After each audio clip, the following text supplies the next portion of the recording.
I fell down the stairs this week. We also went to see community theater and a matinee, 3 p.m. show, and I almost fell asleep in the middle. Really just living my best Florida retiree life, I guess.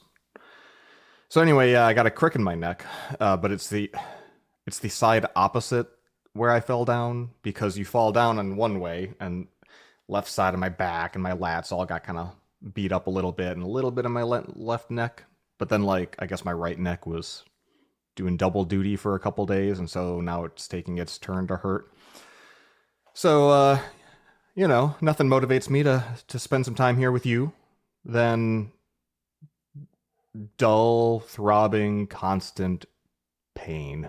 It's just what we're here to solve, what we're here to work through together. My name is Justin. I'm the, you know, it's like the Tonight Show. I'm the current host of. I just happen to be the first one of Breaking Change, which is a program where every fucking time that an episode comes out, some new thing has happened, and I gotta talk about it because you gotta hear about it because this is important and these things matter.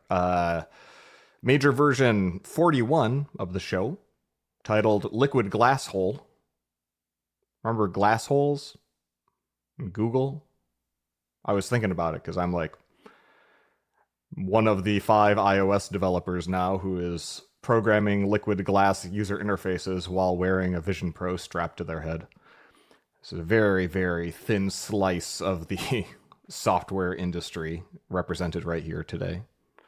Some life updates. What's going on? I have a uniform. If you've been watching the YouTube version of the show, you see that I wear the same thing pretty much all the fucking time. At least you see the top half of it. These are $7 Bella Canva, you know, tri-blend t-shirts. Well, the bottom half of me, if you want to check that out sometime, is pretty much always the same. I don't know how many inches long, above knee length Uniqlo, either khaki or navy shorts. And I just it's not that I love it. It's not that they make me look great. It's not that it's just that they are a short and that they because it's hot here, so I wear shorts a lot. And please spare me the science of actually if it's really hot you should wear pants because that's somehow more cooling. I don't have that effect here in swamp ass land. It might be true in a desert or some shit. In any case, wear shorts, and I always the same, so I don't have to think about it, right? Only choice is, hey, does this shirt color match with the navy or the khaki better? And then I grab one of those from a pile, basically. But the problem is that this particular kind of short that I've been now wearing for 4 fucking years has a manufacturing defect that surely I am the only one to have discovered, which after a certain amount of wear, the hem in one of the legs will just come out, and then all of a sudden you have an unhemmed leg, and it it just looks bad. It flaps about, and because it's a blind stitch, I have been told, it's not you can't just like I don't know staple it together or stitch it really easily. It's a more difficult hem, I guess, supposedly. And so my solution, because I know Uniqlo offers alterations, has been whenever one of these shorts goes bad, as in the hem comes out, they're still otherwise perfectly good shorts, so I just throw them in a goddamn pile. I have a drawer dedicated just to shorts that need to be rehemmed for 2 years now. And so I brought my pile of shorts to the Uniqlo store over at Disney Springs, and I said, "Hey, do you guys do repairs, alterations? I know you do paid alterations or free alterations for new stuff, but they have this whole like eco-friendly repair center." And they're like, I bring them and like I would like to repair these shorts that have like a clear defect that I bought from you that I would like them to be rehemmed. And first of all, as like a kind of sub business within the business, not very many people are coming up and ordering custom jobs like this. It's what it's there for because it's trying to help the planet. But as far as I can tell, it's mostly just like 2 or 3 staff members loitering about at a cool desk where they don't have to do a lot of work. And when I came up and first asked this, the young woman who was attending that register, which you can't ring people up at that register, you got to still go and pay somewhere else, was kind of flummoxed. She was like, "Well, there is a person who might be able to do this, but we mostly just do like, custom embroidery on bags and things. Like I don't it's clear that I was by actually wanting to repair their clothing, I was an extreme edge case at the here's the part of the store where you can have our clothing repaired section. But I did it. I pulled it off. In fact, they wanted $10 per short to fix one hem on one leg, and I was like, my dudes, it is $19.99 for a brand new pair of shorts. So if it's only one leg on each of these, can we do $5 per pair? So here I am haggling in the middle of the shopping mall. But anyway, they took the deal. So I paid $25 or $30 or whatever to get 5 or 6 pairs of shorts back. And I'm wearing one of those shorts now. So you're welcome, planet Earth. I'm doing my part. Yeah, that was actually kind of fun experience. Made some friends along the way. In other economical life management news, we have this problem with our house. We have many problems. Most of them have been fixed, but one of them is that we have a dedicated guest room upstairs for when guests come and visit. And most of our guests, my grandmother had a wood carving of a trout that she hung on a wall in her home. My dad's mom. And underneath, there was an inscription. It said, "Fish and visitors both smell after 3 days." And that's the closest thing we have to a family crest. I think any longer than 3 stays, and I'm ready to charge you rent. 3-night stays. So in general, to the extent that the guest experience at our home is lovely, I'm optimizing for a perfect 3-day stay, 2 nights. That's the ideal. And one way we do that, for example, is there's this my brother picked out like this 14-inch, 16-inch, just cloud-like guest bed. And everyone the first night is like, "Oh my God, that bed just like trapped me in there." And it was the best night's sleep ever. But I'm like, I know that if you stay in that bed for more than 3 or 4 nights, you probably are going to start having back issues. Because it's not support. It's just a hug that never ends. And so, that's one piece of the strategy. Another piece, and this was unintentional, is that the guest room has a bathroom, but it's not an ensuite, meaning like it's not like you don't have a dedicated privacy door such that if you are in the guest room sleeping and you need to use the bathroom, you can privately access the bathroom from the bedroom. What you have to do is you have to go through a little tiny enclave, a little like nook, right? There's like a hallway connector piece, but it's exposed to the rest of the loft. So if I'm there, playing video games on the theater or watching pornography in the open or whatever, and it's the middle of the night and you gotta pee and you're my house guest, you have to like expose yourself, right? Or if you're taking a shower, you kind of have to like prep in the bathroom area, which is a small bathroom. It's like a small guest bathroom. It's just like, it's a hassle. And I view it as a problem to be fixed, both because that's not part of an ideal 3-night or 3-day experience as a guest, and that's what I'm optimizing for. But also, we've got these guests coming from Japan for like 6 or 7 nights. Friday, 6 nights, I want to say. And we're very excited to have them. And if you're coming all the way from fucking Asia, I think we can make an exception and host you a little bit longer. Especially because Japan's yen is so depressed. Like, what am I going to do? Like, tell them to get a hotel for 3 nights and it'll only cost them 2 months of wages here in Orlando to do that. So we're happy to host them, but I needed a solution because I was like, it's a mother and a daughter, and I just don't want to the country's weird enough as it fucking is. Want to give them some sort of peace of mind and security that they can take a bath or whatever over there and not be disturbed or exposed. Which raised a question of like, how the fuck do I solve this problem? Like, there's not a door jamb there, but there is kind of like an archway, like that is its own thing. And for months I was kind of like noodling on this, and then a few weeks ago I was like, well, I could just like, the DIY thing, right, is just put up a curtain rod on the interior side of it and like, hang a curtain whenever you have guests that they can like open and close, right? Kind of like, speaking of pornography, just like the back of the video store, right? You have the except maybe instead of just like, really shady, greasy beads that you have to walk through, maybe something a little bit more opaque as the privacy curtain.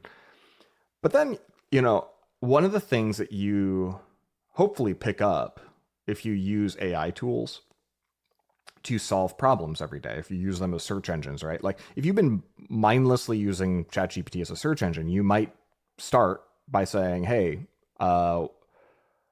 best place to buy privacy curtains, or go shop or use the agent, shop for privacy curtains for me on Amazon or Walmart. And that would be a way to do it. It would be what you would have to do with Google, probably.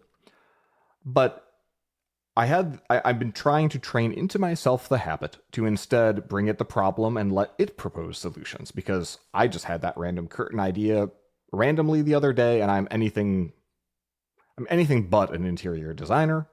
So I just said, hey, here's my problem statement. I do have this little thing. I even put a picture of it. And then ChatGPT was like, all right, here's 5 options.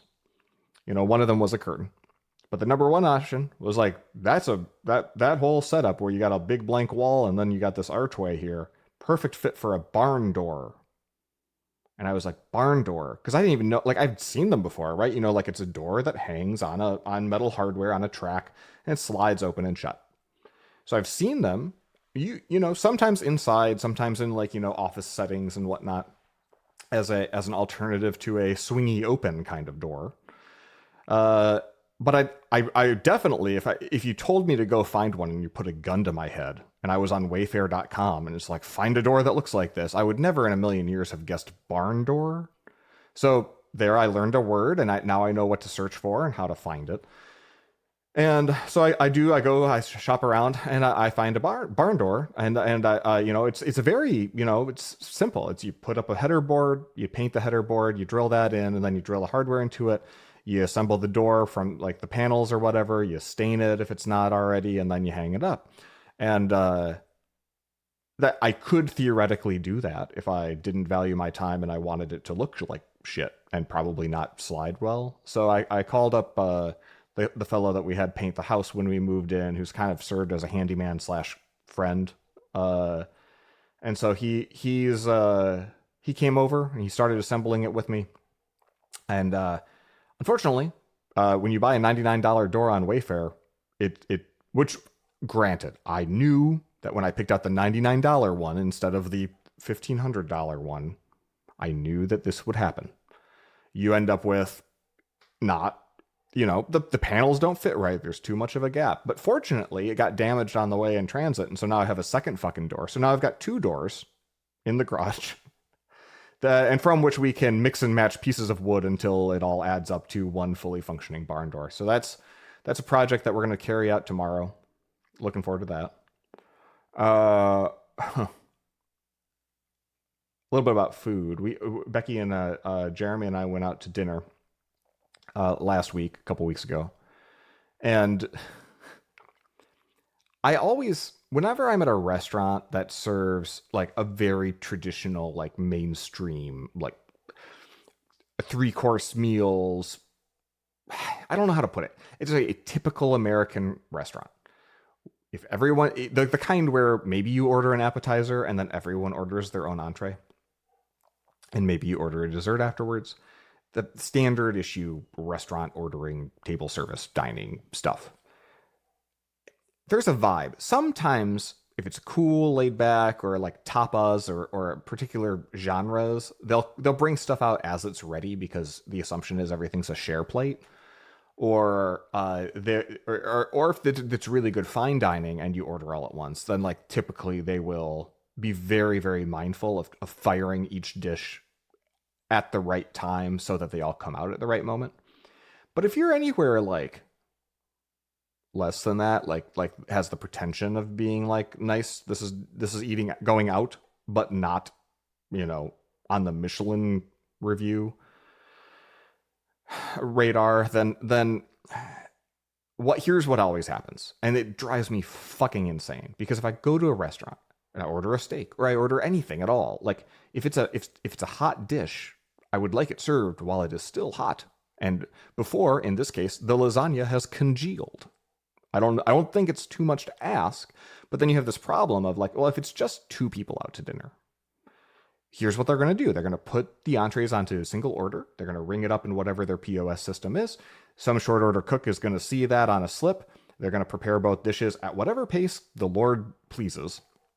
And then they're going to go and sit under warmers until that entire ticket is ready. And then somebody will run the dishes. Ideally, you have separate runners than wait staff, so it's not sitting even longer until like the server has gone around and done the rounds. Because if you catch it at the suboptimal time, then it's just all of the food is ready and it's sitting there for some amount of time, which was the case in this case. But additionally, you have the issue of the more people that are ordering. If you got a party of 6 or a party of 8, somebody is going to get hot food, probably, because somebody's going to be the last one whose food was prepared. And so they're going to win. And the larger the denominator, the more losers there are at the table who get cold food. And this is all predicated on the American cultural idea that like no one should start eating until everyone has been served, which is just phenomenally stupid in my opinion. Like, food should be eaten when it's prepared and when it's ready to go. Just, hey, it's in front of you, eat it. I'm a goddamn adult. I'm not a fucking toddler. I'm not going to cry because you're eating and I'm just still nibbling on bread or enjoying a drink and chatting. Like, other people eating before me is just an opportunity for me to talk more. So that seems like a bonus to me. Like, go nuts. I can, you're not going to argue with me now when I, talk about whatever the fuck I want or state some like loud opinions now that you're going to disagree with because you're too busy shoving your face, right? It's a chance for me to dominate the conversation and assume the power position. So like, I don't mind if you eat first. But there's so many people, like, I don't know if it's just like we all went to like some sort of weird fucking etiquette school in our public elementary years or something here in America, but everyone is like, oh, I will prim and proper just sit while my food gets increasingly cold until all the other food comes out, which is, I imagine, how this all came to be. And so, hence the culture of you sit under an infrared lamp until everyone's food's ready. And it's a bigger problem the bigger the party. So it's no surprise that some of my favorite restaurants are ones where they just run out the food the second it's ready, and then it's hot and delicious and wonderful. Because it's not goddamn rocket science. So I explicitly asked the guy, because I knew this was coming. I was like, hey, Mr. Waiter, can you just please bring the food as they are ready? Like, each dish as it's ready, And I thought about, but I didn't choose to belabor the point by saying, could you just ring up all of our entrees separately? Like, just put them on a separate ticket, so that way no one treats them as something that needs to be waited on. And of course, I say anything at all, and Becky and Jeremy roll their eyes because they have to deal with me. Jeremy has made the point that he prefers the food to be cold and congealed, which I don't know if he really feels that way. And if he really feels that way, if he only feels that way as a sibling-like, learned response as a 7-year-old to just be the opposite of whatever his shithead brother is, I don't know. But they roll their eyes at me, and I, say it anyway. And the guy's like, "Oh no, we totally do that. Trust me, we got it covered. We'll bring everything out as soon as it's ready." And the word "everything" there concerned me immediately, but I'd already made the point, and he was very confident everything's going to be awesome. The food came out. Of course, it came out all together, and it wasn't warm, even to the point of Becky being unsatisfied. So I wasn't crazy. But the guy was like so apologetic. Hey, this isn't our best night. I know your steak wasn't prepared right, and this and this and this. And it was like, I've never had a server do that, like nag their own food. So, hey, as soon as it came out, I'm like, hey, well, this all did come out together. He's like, oh yeah, just like you want. I'm like, that's not at all what I said. He's like, oh, that's just how we always do it. And then as soon as that exchange happened, the light bulb went off in his head, being like, I now have an unsatisfied customer. And so then he immediately started apologizing and complaining about how, like, this day in particular, that restaurant was completely slammed. The food quality is not what he thinks it should be. Like, sorry about the steak. Is it okay? Will you keep the steak anyway? Because it's like clearly telegraphing that if Jeremy were to send his steak back and get another steak, like, it wasn't going to be a better situation. It would just be more cow death, I guess. So we all ate our food, and then we paid full price. And then I thought, I don't love this. It's like people who have a nut allergy or their kid does. And so they print business cards and they hand it with the kid. Hey, kid, when you're out with your friends, hand this to the server. It'll explain your nut allergy and how to deal with you. I kind of feel like I need to print those for myself. It's like, if you serve me cold food, I'm going to send it back. And if it happens twice, I'm going to talk to a manager. And if it happens, like, if you don't handle it well, I'm going to leave a review or talk about you on my podcast. So, because the guy is nice, I'm not going to name the place here to my millions of subscribers. But anyway, I wonder how other people feel. Shout out. I suspect that a disproportionate number of listeners to the program also agree with me that they would rather have the hot food served the minute it's available than the inefficient and wasteful. Joe Pera from the wonderful show Joe Pera Talks with You in the one of the classic episodes, the Joe Pera Talks You to Sleep. Somebody knocks over dominoes, and it's a big, maze of dominoes in the puzzle, and it's beautiful, and it's just like peaceful because it's trying to like kind of coax you to sleep through these rhythmic and ASMR kind of like little takes. And he says, I personally don't like dominoes because I hate to see potential energy wasted. And that's how I feel about food sitting on warmers. So, food sitting on warmers, you're burnt. I don't have to worry about that anymore because it turns out I got food allergy tested in the never-ending process of me trying to figure out how to solve my night breathing and snoring issues, so that I can actually sleep a full night for once. I got tested for food allergies, and one section of my arm just lit up. So they prick your arms in 6 different kind of like segments, each representing different types of foods for common allergies. And he saw it immediately, and he was like, "Oh, it's milk, it's this, it's that." And then he came back. He was like, "Actually, it's not. It's like you got all the weird ones." It's like, all right, cool. So I'm looking at this list. And it says I'm allergic to. Here's the list. I'm allergic to corn. Okay. I'm allergic to shellfish. All right, that's a bummer as somebody who loves shellfish. I'm allergic to beef. I'm allergic to chicken. And finally, I'm allergic to coffee. And I looked at this list, and then I looked at him, and then I was like, okay. And he starts giving me like the spiel about an elimination diet and what I can do and this and this and this. And I was just like, I'm not gonna do anything about this. Like I don't want to live life without beef and chicken and corn and shellfish. And if you tell me that I have to go on a 6-month elimination challenge or something to identify which of these is the problem causing my issue, if it's coffee, like I wouldn't survive. I'm that addicted to it. So told the allergist to go fuck himself, and then I left. But I guess I don't need to worry about restaurants anymore and whether my food's cold, because I'm just going to eat like Melba toast. Or I'll just eat nothing but nuts. I'll just take all the peanut allergy people. I'll just take all their peanuts, and I will just, like a chipmunk, just store them in my jowls, because that's all that I can do now. Or I can drink milk. That's too. I don't know, man. It's fucked up. Other personal news. We watched, there's a YouTube channel called Girlfriend Reviews where there's a couple, a man and a woman. And the whole conceit of the show is that he's a gamer and she's somebody who lives with him and has to watch him play video games. And then she gives reviews based on his playing of the games. She reviewed Mario Kart World for the Nintendo Switch 2, and her very positive reaction to it made Becky sit up straight, and she's like, we should get that. And I responded in any way that in whatever way I normally would when somebody gives me permission to buy gaming technology things like hardware. I was like, oh yeah, we should. So the next day I bought it. I just coincidentally, the same fucking day, that night, I got a email from Nintendo saying like my turn had been up in the lottery. And then I asked ChatGPT what the inventory situation was, and it was like, as of this week, it's basically everywhere. And so I got one from Walmart, and they just delivered same day.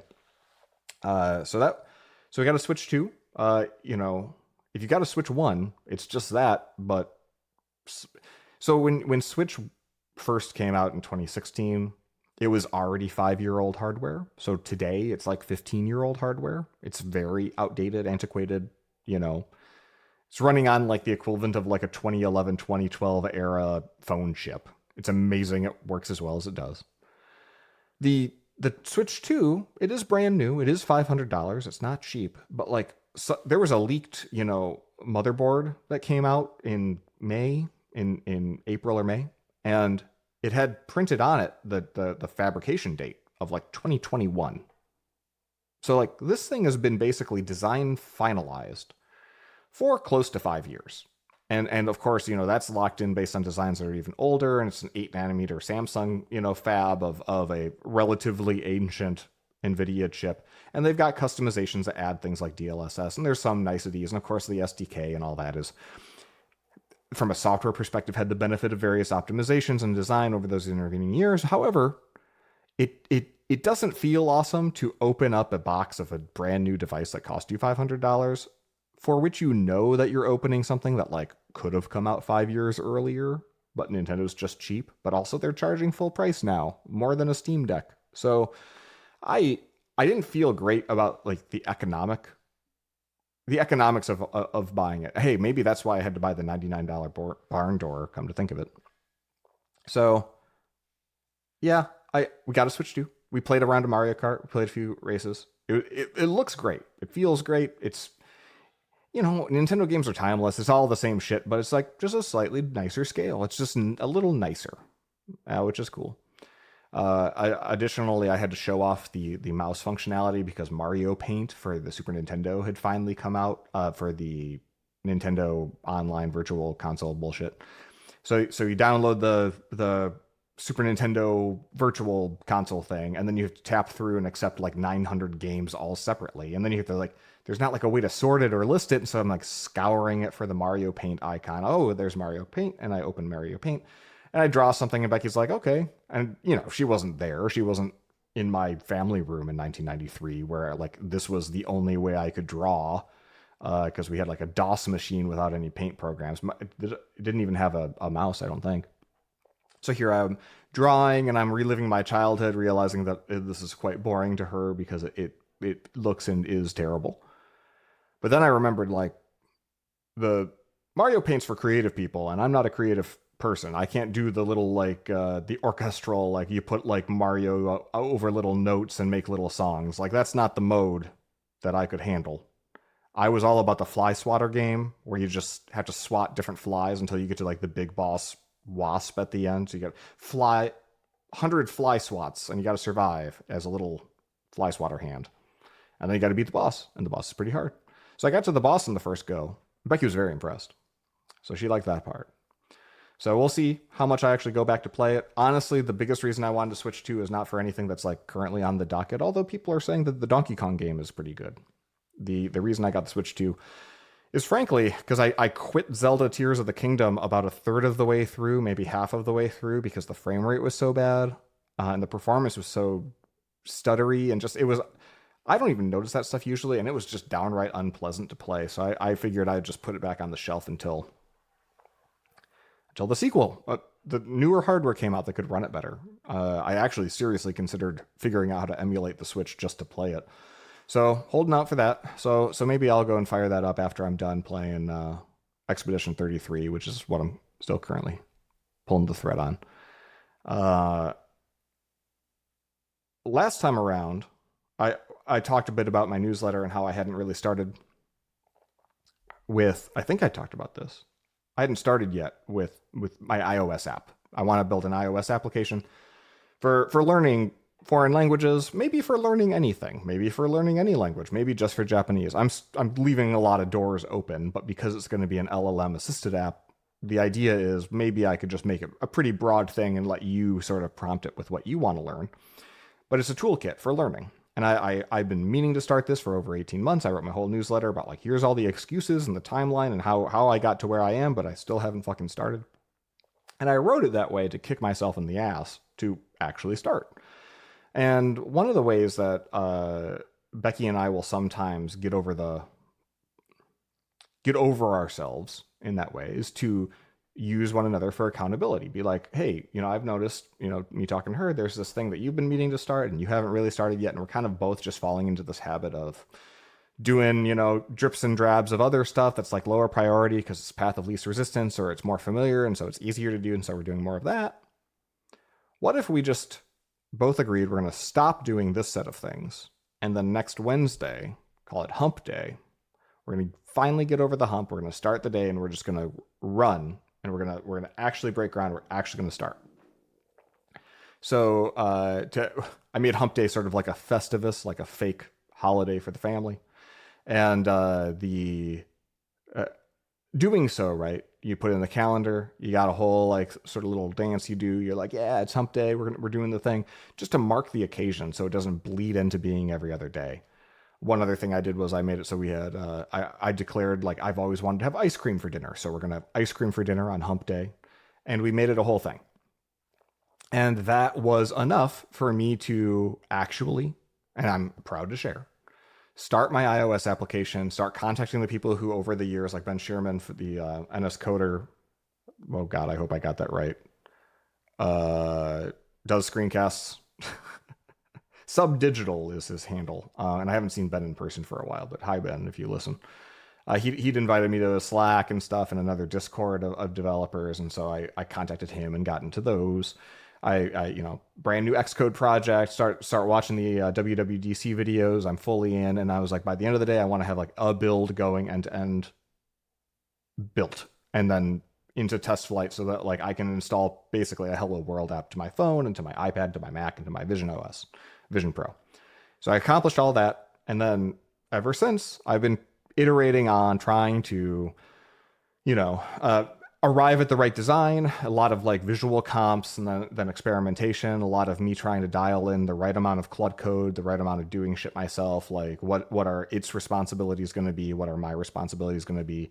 At the end of the day, like my goal here is to learn Japanese faster and to have this toolkit to learn Japanese faster. And a far distant secondary goal is for me to learn and master Swift and Swift UI. Like I would like to, but if I can convince Claude Code to kind of do it all for me in a way where it's working incrementally, everything is well tested, and I can have confidence in those tests, then at the end of the day, I'd happily go 10 times faster than to go at a really, really slow pace just so that I could be the one to write and understand every line of code. So that's going apace. It's going to be a while until I have something to share publicly, but I got a name. I got it going. I got the initial kind of screen or tab is fleshing out. I'm realizing that there is a lot to this application. It's going to be very, very large and broad and cover a lot of use cases, and so it's a little bit overwhelming at times, but and that's why it took me so long to get started. But now that I'm actually going at it, I'm having so much fucking fun.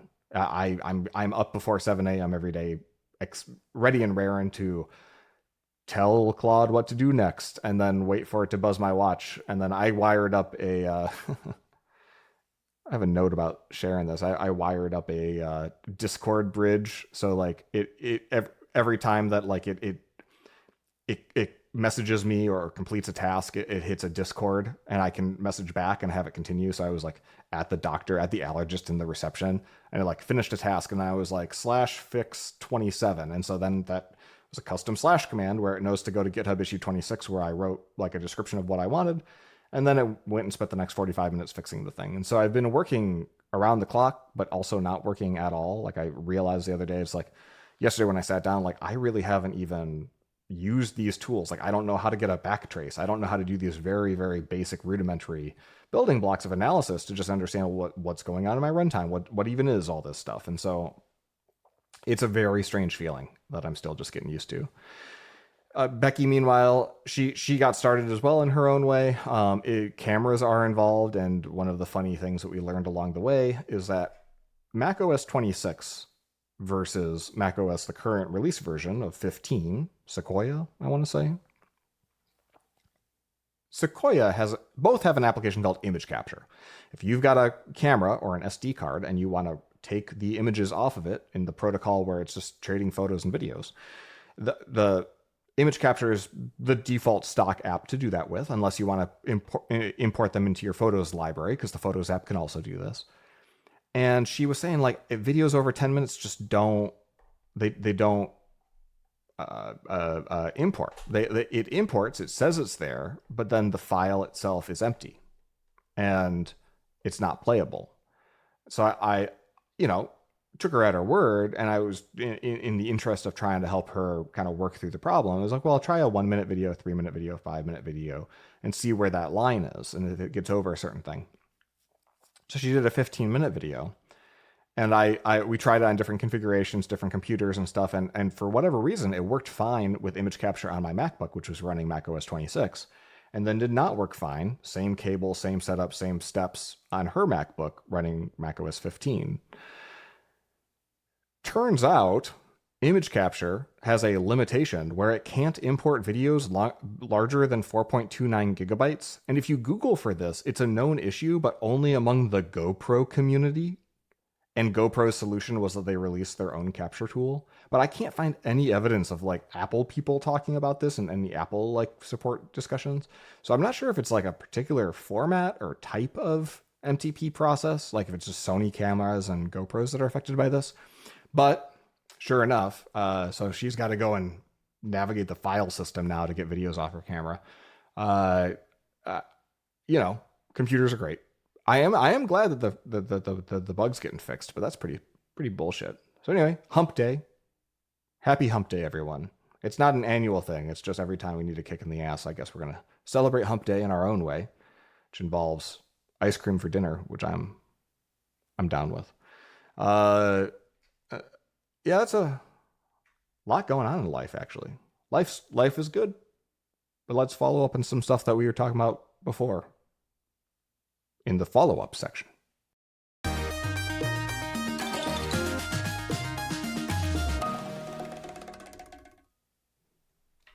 Now, in terms of follow-up, stuff that either we've talked about before, that I published in the intervening in-betweeny parts of between V40 and here we are with version 41. A lot of AI stuff. Sorry, just kind of what's going on. I the other day on the July 31st, you know, Anthropic announced that they're going to start rate limiting Claude much more strictly. End of August. So this month it's just open season, I guess. And I found that I was able to get a lot out of Claude Code once I switched to the Discord bridge approach, because then it was like, you know, my watch would get pinged when Claude was done. I'd open Discord on an iPad or a phone if I was out, and I would just tell it fix this next issue. So I was kind of in this GitHub workflow of I would just download the app from Test Flight, identify 50 things I didn't like, hammer out a bunch of issues from the GitHub app, and then while I'm out and about, receive the inbound, like message that Claude had finished whatever it was working on. So I'm just using a single agent, and so I'm single threading it. But basically, like my entire waking hours, I could just be like, all right, fix this, fix this, fix this. And so I managed to consume $4,000 worth of Claude tokens in a day. Now because I pay for the $200 a month max plan, I'm not paying that money. It's just what it would cost if I were paying to use the API. And I would say I did not get $4,000 worth of value, but I did get 200 divided by $30 worth of value. It did genuinely fix a few of the issues, but it ultimately left me in a somewhat precarious state of it, just like anything. Like you keep, your something is away, the mice will play, like the longer that I'm away from the computer, not really looking at the code changes it's making, the errors pile up to the point where I came back and I looked at the test suite and I was like, this test suite not only doesn't pass consistently anymore, and you've been ignoring that, Mr. Claude, but it also doesn't really test anything. Like I had to run it. I was like, well, I'm going to go through test by test and like analyze each one and try to make them better. I was like, no, I'm going to tell it, hey, audit your tests and tell me which ones we should delete. And like, if it's worth keeping or worth improving and keeping, you make the case for that. And then you go and implement it. And I copied a link to some of my favorite things. So It's I'm full blown sicko at this point, and I'm testing the fences because this is a new project. I'm trying to figure out, hey, like how far, if I want to test, can it do the thing well enough for it to be worth it to me to have that be the way that I build this. So I started by giving it way too much at once and saw it fall over, and now I'm giving it like more. I'm trying to get the sizing right of like how big of a task to give it at a time, how much planning it can follow. Can it follow a 20-step PR with replete with each with 5 checkboxes? The answer is yes, it actually could.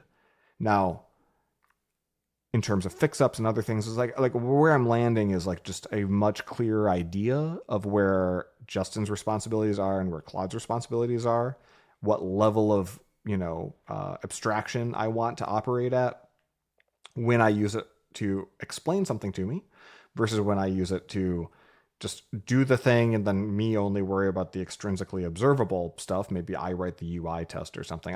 All that is in flux and it's still early days. And the nice thing is that I'm totally comfortable trashing the entire app and starting over if I don't like what I get. So I might end up in pre-release land for a long time as a result, because I'm not going to release something and then have to maintain it if I might just rug pull and change the entire thing and how it's built all overnight and have to maintain people's data through that kind of transition. So this has led me to write a lot about AI because I'm thinking about it a lot. The only other thing I would say, if you're looking for Claude productivity tips, is if you've been using Claude Code or if you used it out of the box and you feel like it's very, very like annoying how often you have to say yes, yes, yes, you can do this. You can you can look at what files are in a directory, and then you can tell it for the duration of the session you're allowed to do that as much as you want. You can also configure it and say, hey, you're always allowed to use the ls command or the find command, or you're always allowed to use the read tool to read files, whatever it is. But way easier than dialing in exactly what you're allowed to do, there is a dangerously skip permissions, command line flag you can give Claude Code, and that'll just say, all right, I'll just do whatever the fuck I want. I might delete your whole operating system. I might upload your social security numbers to the web. I might tweet racist Nazi stuff on your behalf. Like, it could do those things. Or it could just like get out of your hair and like work autonomously and get stuff done. And it's more likely to do the latter, but it also might do the former too. And so that's why they recommend you only do that inside of VM. You only do that inside of like a sandbox environment. And of course, if you're working on a web app or something, that might be completely feasible. Maybe you just have a Docker instance or something and Claude runs in that. Although I've heard that like it's very easy to break out of that box. You really need to be in a VM-ast VM if you really want to be sure while you're running dangerously. However, it if I'm doing iOS development and I need every single fucking CPU, like the more you work with Xcode, the more you realize that like it makes one wonder whether or not the reason that Apple has made it so CPU and GPU hungry to compile all this Swift and like the fact that their particular native development stack just so happens to consume all of the hardware resources that you can throw at it does seem to create a perverse incentive, or one might say a healthy motivation to continue to push forward on the Apple Silicon front. Because I've got, an M4 Pro with 90 whatever it is, 4 gigabytes of RAM or 64 gigs, one of those two configurations. And I've got an M2 Ultra, and both of them are just falling over left and right. Like it will fully spin up the fans. I can burn through half of that 14-inch MacBook's battery in 2 hours or less than 2 hours for sure, about an hour and a half. It's it demands a lot, and so the idea of running Claude in a VM, no, it just wouldn't work. So basically, I've been living the YOLO life because the quality of life difference between no permissions at all and way too many permissions to bother with. I feel like it's the responsibility of the toolmaker to do a better job of setting those boundaries for you and making the configuration a little bit more intelligent. I don't know. I'm curious what other people do. I suspect that a lot of people are running in dangerous YOLO mode and then not bragging about it on the internet, because if something bad does happen, they they would look like fucking idiots. And now I would too, but I'm a fucking idiot, so here we go. Anyway, the posts that call out Xcode real slow tests. Turns out of the box, it generates some tests, and I run those tests with the Xcode build CLI command, and it took like 25 seconds, I think was the fastest I ever saw it run. And most of that time was it just doing bullshit. And these are just tests that like are just hello world. They don't have any assertions. If you extract them into a separate package, a Swift package, and you run it with the new Swift test CLI, same test suite can run in sub-second speeds, like 0.4 seconds. And here I am now with 130 of those tests, and they still run in sub-second speeds. So I wrote this blog post about how to speed up your Xcode tests. You can find it on the blog. I'll have it in the show notes. And those kinds of that myopia that exists in the Apple developer community where you just look at the Swift testing landing page and you see like they have 3 examples of tests, and I'm like an expert in testing. I'm not ashamed to say I'm probably one of the foremost automated unit testing experts on planet Earth. And I read these test examples, and none of them are immediately recognizable as anything that I've ever seen called a test before. You know, like the very first example iterates over 5 different things, meaning that it's effectively a generative test, and therefore there's a sense of branching in it. It makes it harder to inspect when it goes wrong and for what reasons, which requires, a level of debugging that's actually kind of hard to do on that platform, combined with the fact that like every single one of the examples reads from files and files that exist outside of the test listing that could change for other reasons. It's almost as if they don't look outside themselves very much from Cupertino. Like everything they know about testing, they learned from their own lineage of maintaining NextOS or whatever it is. And I know that Apple's never been considered to be a city on a hill with respect to strong QA and testing culture, but man, it's a miracle that anything fucking works. That Xcode could be so slow and ergonomically so challenging that actually, and this is sort of the angle I took on that post, is like, if you want to be able to use AI, you need to give non-GUI ways. You need to give the command line the power to run these things quickly. So if you're in the graphical user interface, you can click on an individual test and it's not particularly slow. But if you're trying to get Claude to run the whole test suite every time it makes a file change, it's unsustainable. And so I apparently got the attention of somebody who's in the orbit of the Xcode team, and my post was appreciated. So that's good. Another post called Upside Down Developers. There was actually, I'm going to be on. So this guy, it's a Jardo.dev. Is it Jared Norman? I swear to God, I've met this guy at some point. Yes, Jared Norman, Ruby developer. Blog post is really good. And it's about the conversation of using your type system versus not, and how often type systems and testing approaches kind of have this weird, even though it's a category error, have this weird seemingly dichotomy in the community of people who give a shit about software quality. And he hits the nail on the head that it's really about like the order with which you deign to design programs. Or, if you like the sort of feature spec driven outside in approach, that drives you to a certain design and it favors certain tools. If you prefer the I'm building a forest of these perfectly coiffed types that perfectly encapsulate the data that needs to move through the system, then that's more of a bottom up approach. But it also it leads you towards different design choices and different tool choices of its own. And neither is exactly right or wrong, and certain ones are better fits for others. But he observed something really sharp about the order with which we develop stuff really mattering. And I pulled a couple pieces out of that for my own link post just to say, I really wish people thought more about how they think. And that this particular example of what order should we do this in and what are the consequences of the order that we choose on a feature by feature basis, on a day by day basis, would be a healthy way to start in terms of introducing a little bit more plasticity and flexibility into our own individual workflows as programmers. So check that out. This morning I posted another link post to Scott Werner, who's another Rubyist, has an app called Sublayer. Keep struggling because you're a podcast host. You should be the kind of person who enunciates shit well, but I'm too fucking lazy for that. Scott has a good blog, and he compared running a bunch of Claude agents to being an octopus, where the octopus is sort of a conductor of 8 arms that each independently have, a pretty full suite of neurological capability. They kind of think and act and work independently, separate from the others. And as a result, one would think this might be a result of that. Like octopuses tend to be like relatively solitary creatures.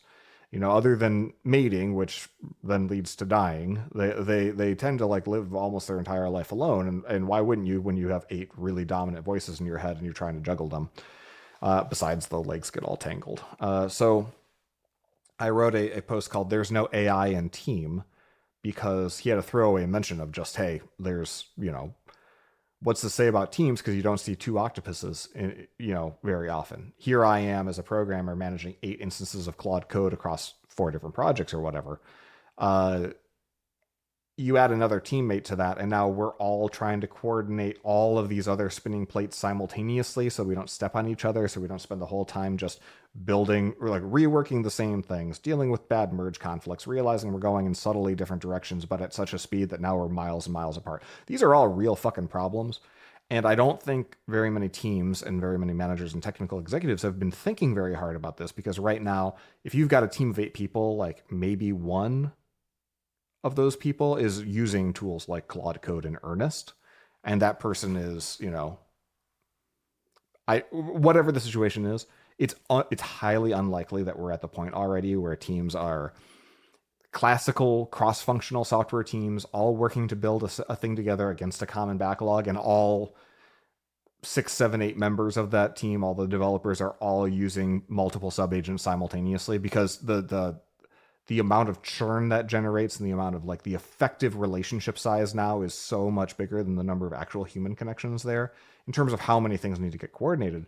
I suspect, and this is the punchline, I don't think that agentic coding pairs well with teams.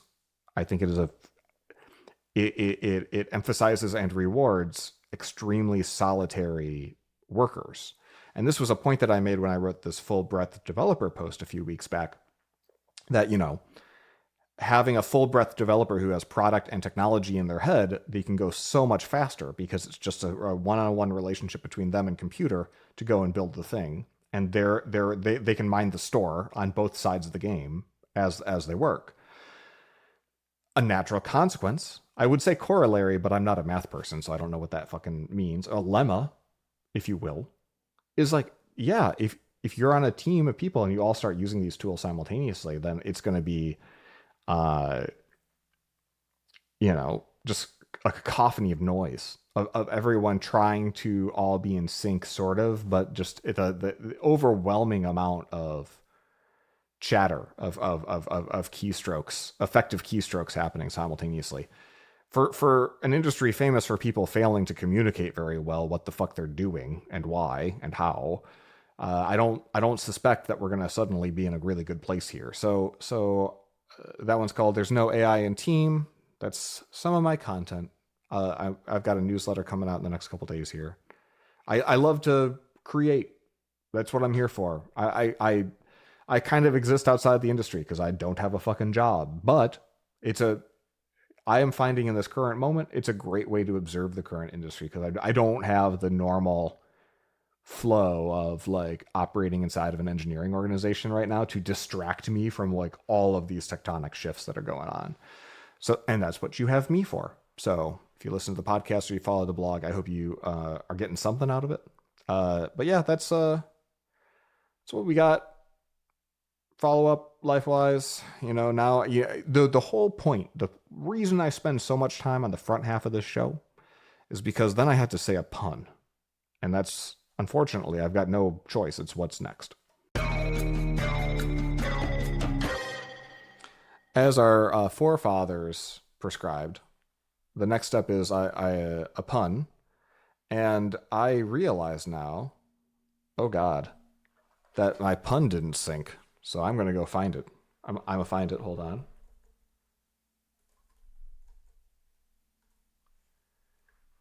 All right. Okay. Whew. I found it. The new bug, apparently, in Apple Notes when synced from iOS 26 is that it doesn't respect the order of I because I don't have iMessage on this computer at the moment. I've been blindly just copy pasting the invisible ink text from my phone into an Apple Note lately. Uh, Damning my eyes because the rules of the pun game are rigid. We do not read the pun until we are on air. So I have this note that's like really, really long. It's like, just keep going. So I have to scroll down a lot and I squint and I paste it and then I come upstairs and then I expect the note to be here and it was not here. I apologize for the error. I will not be editing any of this out. And here is the pun that Aaron sent us to be judged by me and ranked. We are in season 2 of the pun game. This will be the 14th such pun. See where it lands. I heard that high-end restaurants typically go broke because they cooked their books. I guess there's no accounting for taste. Oh man. I misread it on purpose. I'm going to read it how it was written one time. I heard that high-end restaurants typically go broke because they cooked their books. I guess there's no accounting for good taste. My understanding is that the expression is there's no accounting for taste. And so I think it's stronger without the good there. But the rules of the game are unflinchingly rigid, and so I will be pasting this into the spreadsheet or into the table at you can review at any time, justin.searles.co/puns, and see where we stand. I think this is an excellent pun. Like this is you've got restaurants paired with the word cooked, right? So a restaurant cooks their books. That's almost enough to hang your hat on right there.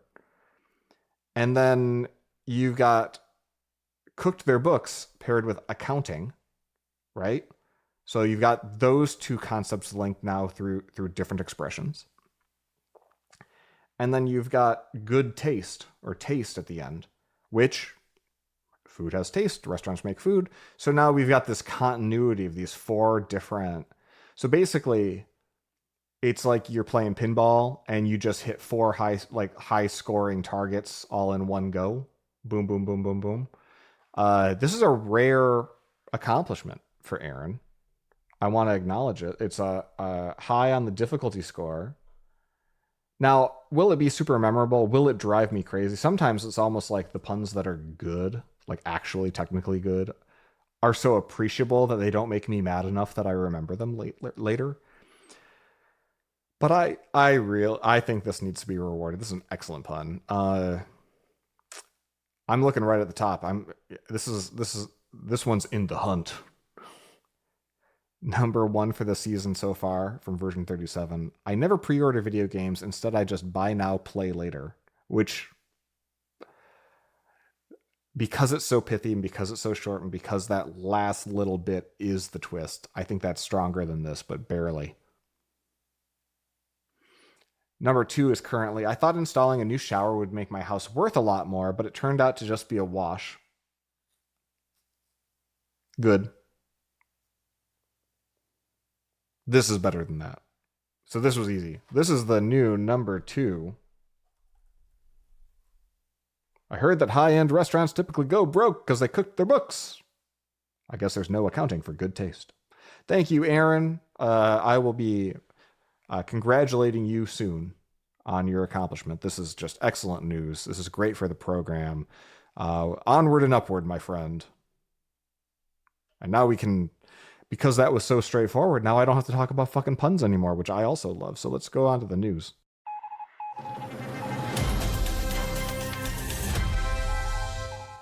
Breaking news, it is July 24th. I'm just kidding.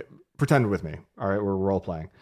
Breaking news, it's July 24th, and the Washington Post has a story titled, "This app lets women review their dates. Men are worried." You dig in a little bit. It's talking about the app called Tea, as in TEA, as in I was sipping some tea earlier. It's on the desk over there. As in the expression "spill the tea," as in, meaning like to tell secrets or to reveal some gossip or something hidden. Tell me the truth about what's really going on here, kind of thing. Uh, T is an app designed for women to talk about men, dates, and what to look out for. Ostensibly, it's about safety and also about like avoiding dirt bags who might appear to be a good date but are actually an unsavory individual. So this post on the 24th of July by Washington Post, it was trying to find an angle where it's like, really, this is like a men's rights activist issue. Like, this is like, oh, men are not very happy about this because like they're being talked about behind their backs and they're not allowed to join the site because there is a gender check. Now, if this was still 2020, this story would have only been about, well, what about trans women, right? If they're looking for Adam's apples and the AI of the video or of the selfies that get posted and that bullshit. Like, but apparently, since no one cares about anything like that anymore, and we've all just kind of moved on to back to the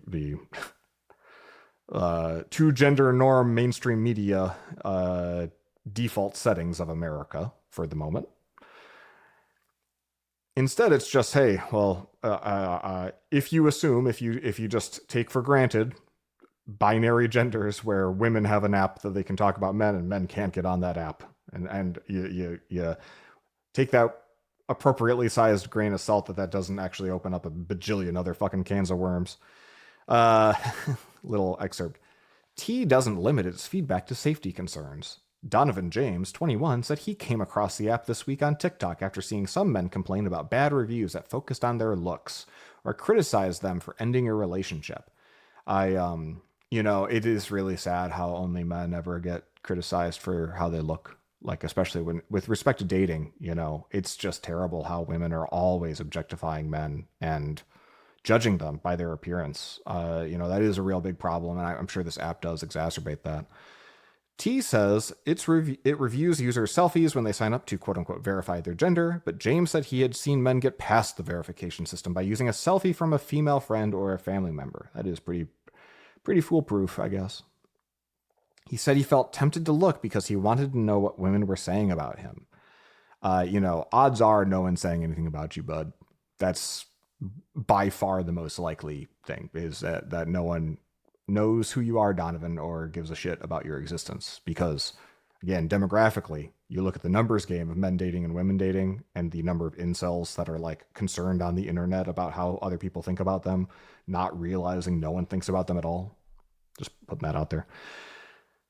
I think the app has good intentions. It's just very messy, he said. You're always going to look bad in somebody's eyes. And then some person referenced, and other women on TikTok also acknowledged the potential for the app to descend into gossip. Like, K. I mean, it's like, yes, that's just how the internet works. So I read this post because it was promulgated to me through the Apple News recommendation system only after breaking news. It is July 25th, one fucking day later, when 404 Media reports that earlier that week, 4chan had just leaked like all of the fucking direct messages on this platform, including people's location information, including information about getting abortions and not talking about it with men, including like all sorts of shit, including in supposedly anonymized comments and stuff and behind usernames, like entirely identifiable information that could cause men to search for their own fucking name, find the people talking about them, not have to peel back the onion very far to, because how many dates and how many matches do they get? So it's probably not fucking rocket science, but to even find like, oh, this is that person's home address because this is where this message originated from, or this is the EXIF data on the image that was found in this database. Now, granted, the breach appears to have been primarily data from 2024, maybe, or like an earlier version of the database. So it's not like a live stream fire hose of everything happening in this app. But, having like an unsecured Firebase backend, a key value store that's like not actually encrypted, not well custodied from a data privacy perspective, it's par for the course for how like a lot of mobile apps get written. And this thing's like number 2, 3, 4 in the fucking app charts. on the back of being featured in places like the Washington Post and other places that people actually read, like TikTok. uh, so this app goes super mega viral, and then a bunch of men, neckbeard men, figure out how to get to the database and leak it because, as the Washington Post had a nice story about, it's like men are worried about this, about what people are saying about them on this app, and they have the tools and the means, motive, and opportunity to just hack into it and find out, and then potentially ruin the lives and endanger the lives and safety of all these women for this ostensible, women dating safety app.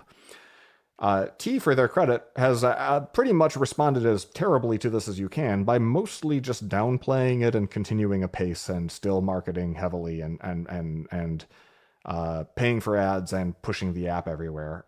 So they're a business. They gotta make their money. But us nerds who are like, and this is why you should only use end-to-end encrypted communication channels. We'll beat that drum, but it's not going to go anywhere. I'm also going to link to John Gruber's, I think, latest piece about it. He's written a few posts about it. He is, like me, very angry about this because it's outrageous. It's a damn shame. And, will anyone learn any lessons is a great question to ask. It's a rhetorical question because we all know the answer is no. But boy, look, I'm going to be honest. Like, I read this stuff. I'm like, this is riveting. And not for like the salaciousness, but just because it's like, whoa, the tea did get spilt is the only thing I can think. It's like, this is a literal, we talk about the tawdry behind the scenes stuff app. And then on a meta level, all of that leaks because somebody spilled the tea of the spilt tea. It's been double spilt. So I think it's just an absolute chef's kiss of this is the internet, this is the world we have created moment. So good job, everybody. Another story that's combines several of my favorite things.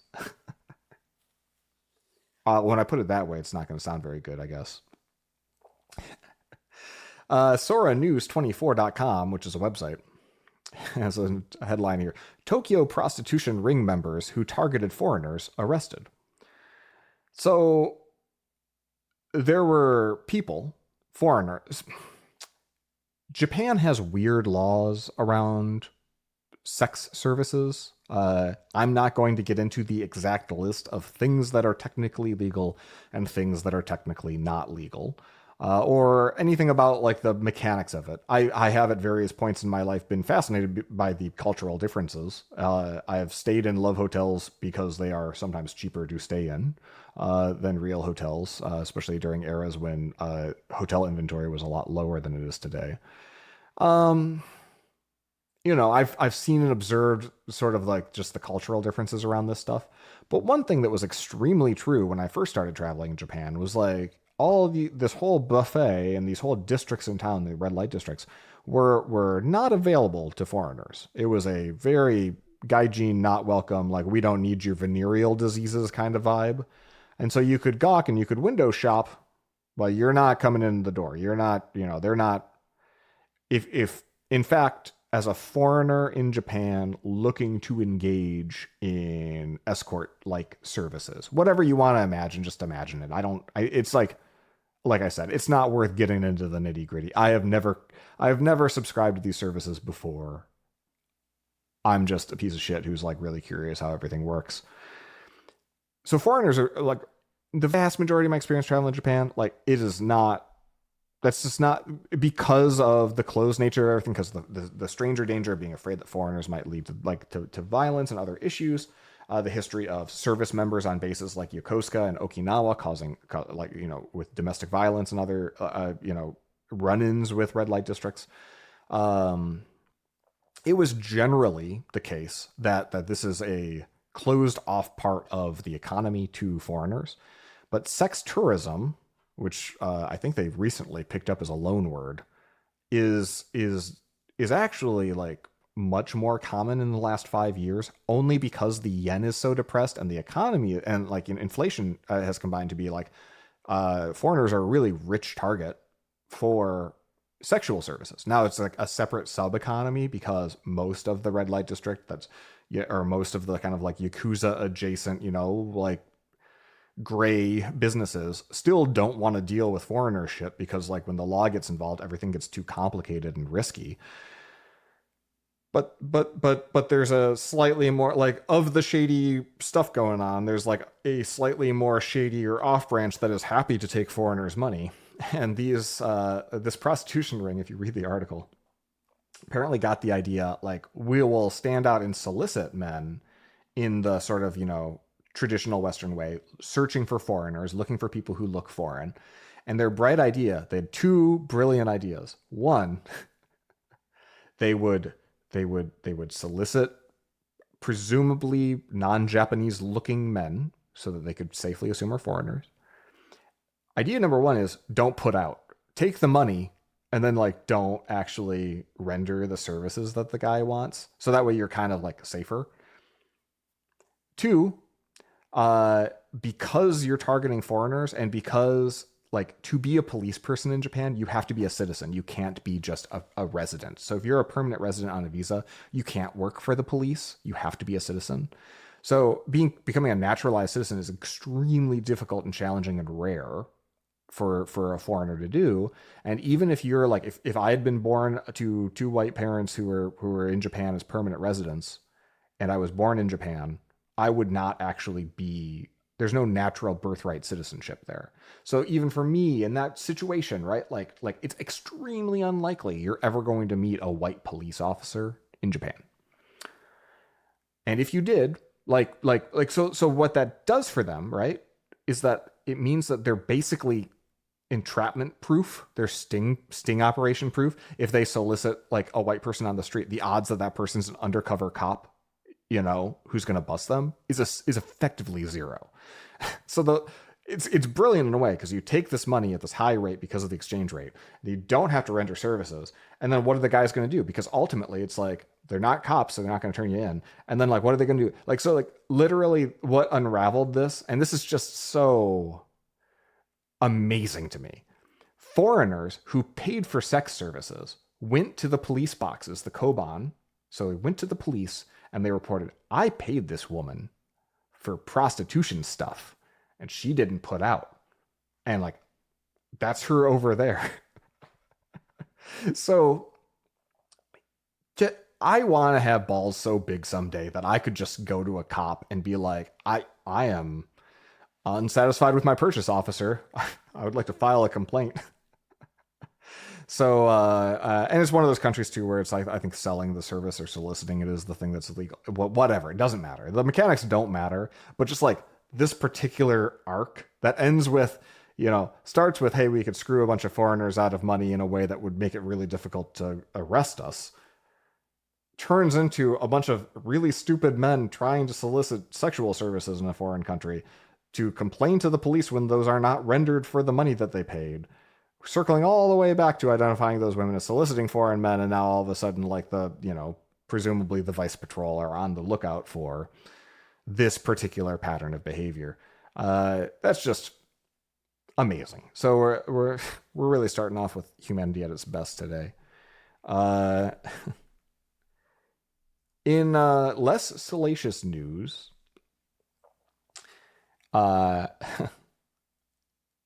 old video game stuff. There's a one of my favorite PC games of the 1990s was called Rebel Assault 2. It was a Star Wars game. So a standalone. This is before the prequels, right? So it was a game that told a story in the Star Wars universe that wasn't the first three movies, which is amazing. And it used full motion video.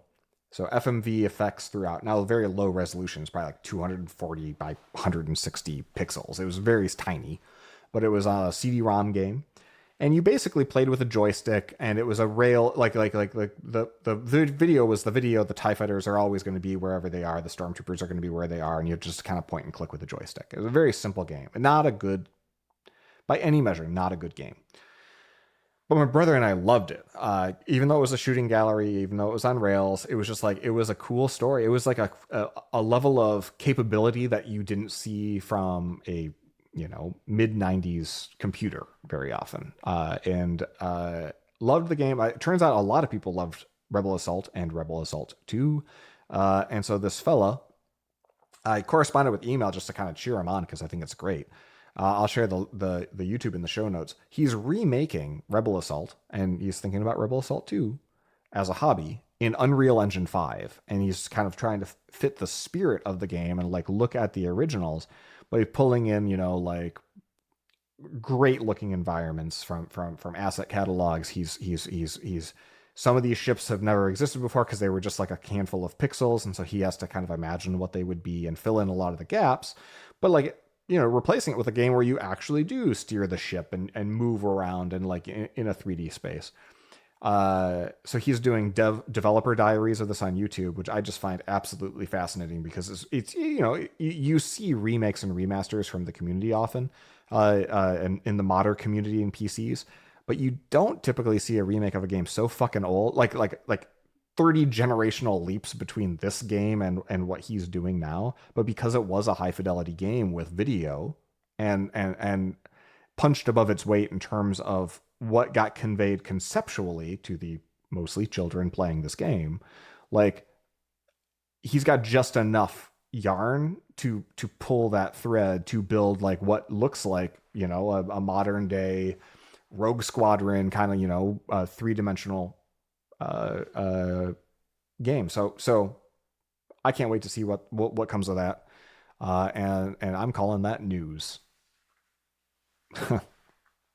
Also in the news, Ronald D. Moore, who you might know as the guy who made Battlestar Galactica, the good one, the TV series from the Sci-Fi Channel in the 21st century, had also been a writer on and off for Star Trek Voyager and Deep Space Nine. You might know him as the showrunner for Outlander, that like weird Irish time travel sex thing on Stars. I tried to watch it because I loved Battlestar so much, and then I was very bored. But apparently it's got a huge fan base of its own. I don't know if that's still going, but he's recently come in to replace the showrunner for God of War. So there's a TV show, video game adaptation for some streaming service or other. Was it Amazon Prime maybe? That's going to follow Kratos and his boy, through some sort of Nordic adventure. And I just think that's great because Ronald D. Moore telling, action-packed stories that are full of like weird mystical religion shit. Like it just seems like strangely up his alley. So I'm looking forward to that. So if you are a God of War fan or a Battlestar Galactica fan, you have something to look forward to. Only a couple Apple things in the last couple weeks came up. There's one, if you missed the news or if you saw this and you didn't know what to think about it, there's a new thing called Apple Care One. And what Apple Care One is it's just like the, is it Apple One, Apple Premiere, whatever. They have the other one subscription that's like for their main services, like iCloud Drive storage or Apple News or Arcade or whatever. This is just for the hardware support. How it works is that you can take any 3 devices that are currently supported in your catalog of registered Apple devices. Any 3 of them, $19.99. You pay $19.99 a month, and you've got hardware support, AppleCare Plus level tier support, with whatever deductibles that conveys and so forth for accidental damage and whatnot, just like if you'd paid for a full-priced AppleCare Plus subscription or one-time payment. $19.99 for 3 devices for an individual. So that means that like I immediately signed up and I threw a Mac Studio, a Vision Pro, and I think my tandem OLED iPad Pro, because those are each the highest price. Or maybe I put my MacBook Pro on it. Anyway, I ultimately ended up with more than 3, but like you add a 4th one, 5th one, it's just like $5.99 for each additional device. It is hard to express how good of a deal this is if you only buy the expensive Apple shit. Like Vision Pro by itself is $24.99 a month for AppleCare. Like, so you're telling me I save $5 and I add two more devices. So if you haven't checked out AppleCare One yet, go pause, do that. Because if you're like me and you juggle a lot of Apple devices, it is probably a great deal. In fact, it's such a good deal that I'm thinking about hopping off the iPhone upgrade program train and holding on to my 16 Pro and just buying a, I don't know, a 17 Air or whatever when those come out in September. Both because it would be easy to, keep either or both of them on this AppleCare One plan, as opposed to bundling that in with the upgrade program. But also because I realize now that I'm going to need test devices moving forward if I'm going to be a real iOS developer. So check out AppleCare One if you haven't. What else we got here? Following a just absolute blockbuster quarterly, shareholder call, Mr. Cook, Mr. Tim Apple, he gave a town hall to all hands meeting basically for Apple employees. He talked up a few different things. Said that like Apple has a chance to AI is ours to grab, quote unquote. That's the headline that it's Bloomberg, so one assumes this is Mark Gurman reporting. I didn't click through. I just read the headlines here, fellas. Craig Federighi also made an appearance. One thing that stood out to me, and I know I've heard from people inside Apple that their team was like last year, like kind of kicked in the shins to be like, think of an AI aspect to this app. Just like find it, like just list them out, brainstorm. And I want to see like an AI demo of something. And I won't say what app because I don't want to out anybody, but like it seemed like that was kind of a team by team, app by app mandate. And so you think about Apple in terms of wanting to incorporate machine learning and AI features into their products, but I find it way more interesting as like the person who's trying to understand how they could ship Xcode with such slow tests out of the box when they also publish a testing CLI that's way fucking faster. How will they actually use these tools themselves? Because frankly, a compiled language that does have reams and reams and reams of output. Like one reason I burned through $4,000 of tokens in a day is because the amount of output and errors and backtraces and just like crap in the logs that you have to scour to understand what the fuck is going on for each individual test failure is so capacious that it does consume a lot of tokens. And tokens are kind of analogous to brain cells in terms of how much effort and energy you have to expend to just follow along with what's going on. So like they have a tremendous potential upside from using AI for productivity tools because of how bad their tooling is. Now, a lot of that's bad for sort of just legacy reasons of how OS kernels and C compilers and stuff were designed 30 years ago, but that's still the world that they swim in. So in his speech, Cook also pushed employees. This is a excerpt. I'm very fluid in my, segues and transitions. In his speech, Cook also pushed employees to move more quickly to weave AI into their work and future products. Quote, all of us are using AI in a significant way already, and we must use it as a company as well. To not do so would be to be left behind, and we can't do that. And then this is a characterization, not a quote or a paraphrase, presumably Gurman's part. Employees should push to deploy AI tools faster and urge their managers and service and support teams to do the same. I'm very interested because if you actually go and use Xcode 26 and you play with it and what would have been called Swift Assist, but is just kind of the coding assistant built into it, it is kind of surprisingly competent. I would have expected it more to be like spicy autocomplete like the first version of Copilot, but because the Apple Foundation models incorporate MCP tools out of the box, MCP-like tools, like basically callable, invocable tools out of the box, that they're type safe, and that they operate in a world where they know what agents are because all this stuff is kind of coming late as a late follower, as Apple often is, like it's a surprisingly competent and well-integrated assistant. And that's the stuff that they're like ready to ship right now. And that was under a certain amount of duress with all of the back and forth and the frustration of the last year for them being behind the eight ball. So it kind of makes me wonder, are they using Claude internally, like Claude Code? Like, how are they thinking about this stuff? Because if you operate like they do in these 1 year swings, what does 1 year of iteration look like for them for, call it, Xcode 27? It could be really dramatic, especially if they're genuine, if they see this opportunity and they're going all in on it. Not because it's Apple and they're so smart and they're so driven, but because if they're genuinely getting this kind of direction from the top and they have a lot of these developer experience warts and bruises and problems and challenges with QA and all these other things, which they do, then you look at it and you're like, they've got all of the funds in the world to make this happen, and it's not rocket science. Like coding an agent is 6 lines of you're just a REPL. You're just like a while loop, and like boom, now the thing's an agent, right? Like it's just you take the snake, you put the snake's mouth up its asshole, and then you're like, all right, keep on going, bud. And now anything is an agentic interface. And so it's not like this is deploying products and tools that use these foundation models is actually dead fucking simple, right?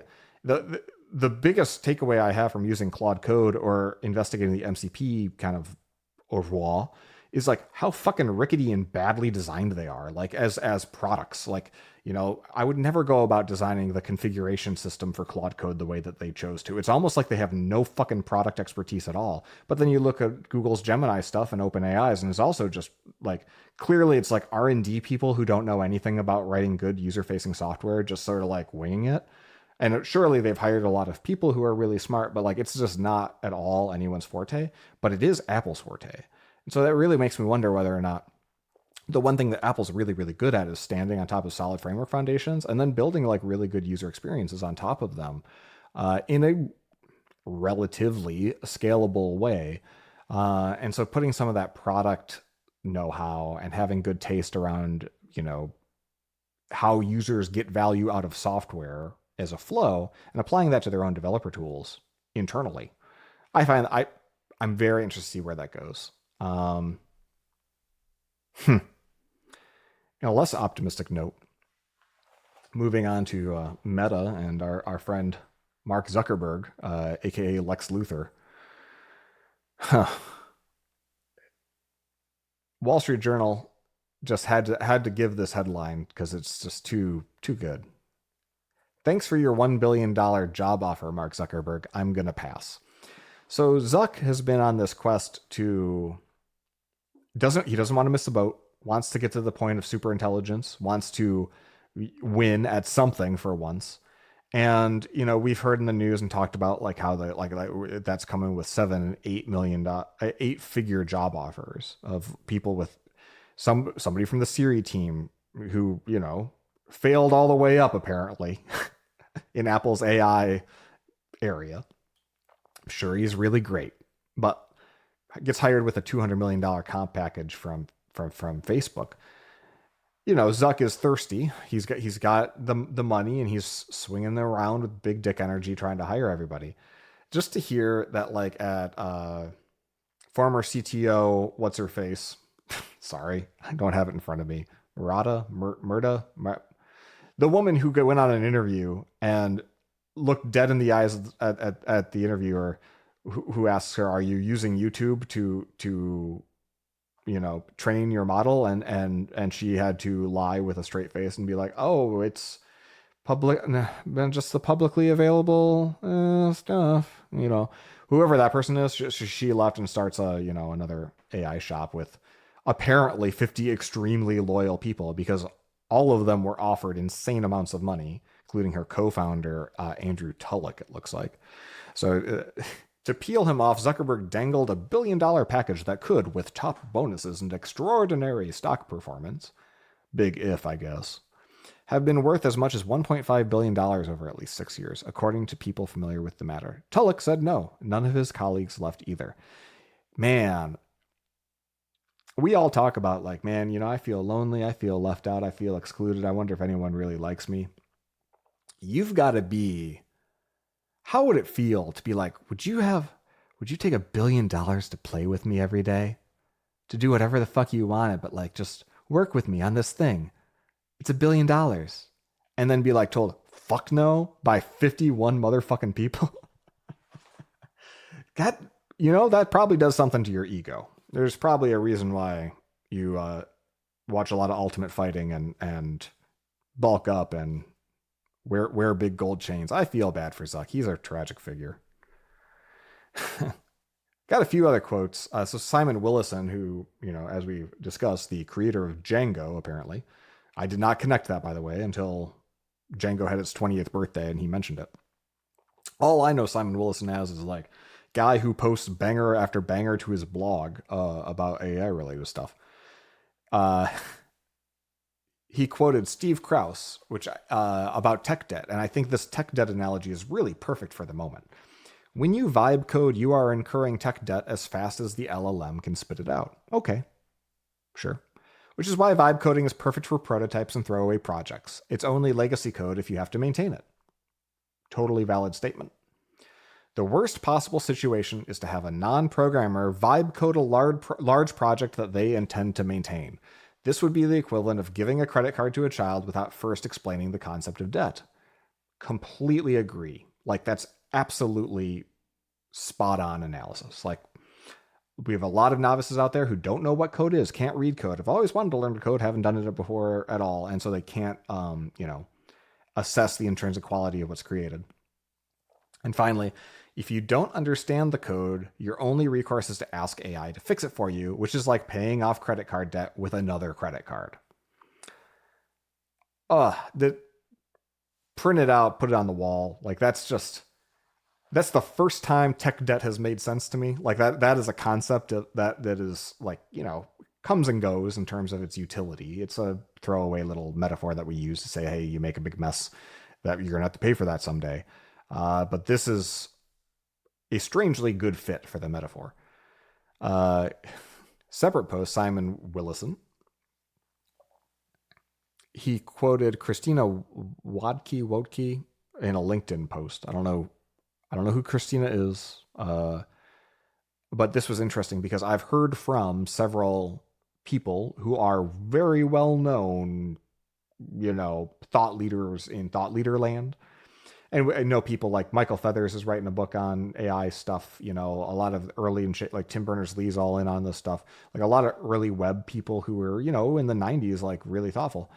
Anyway, Christina says, think about it. They gave the blockchain the sniff test and walked away, ignored crypto, and yeah, we're not rich now. And she's counting herself among them, so I apparently am fucked up for not knowing who Christina Wodke is.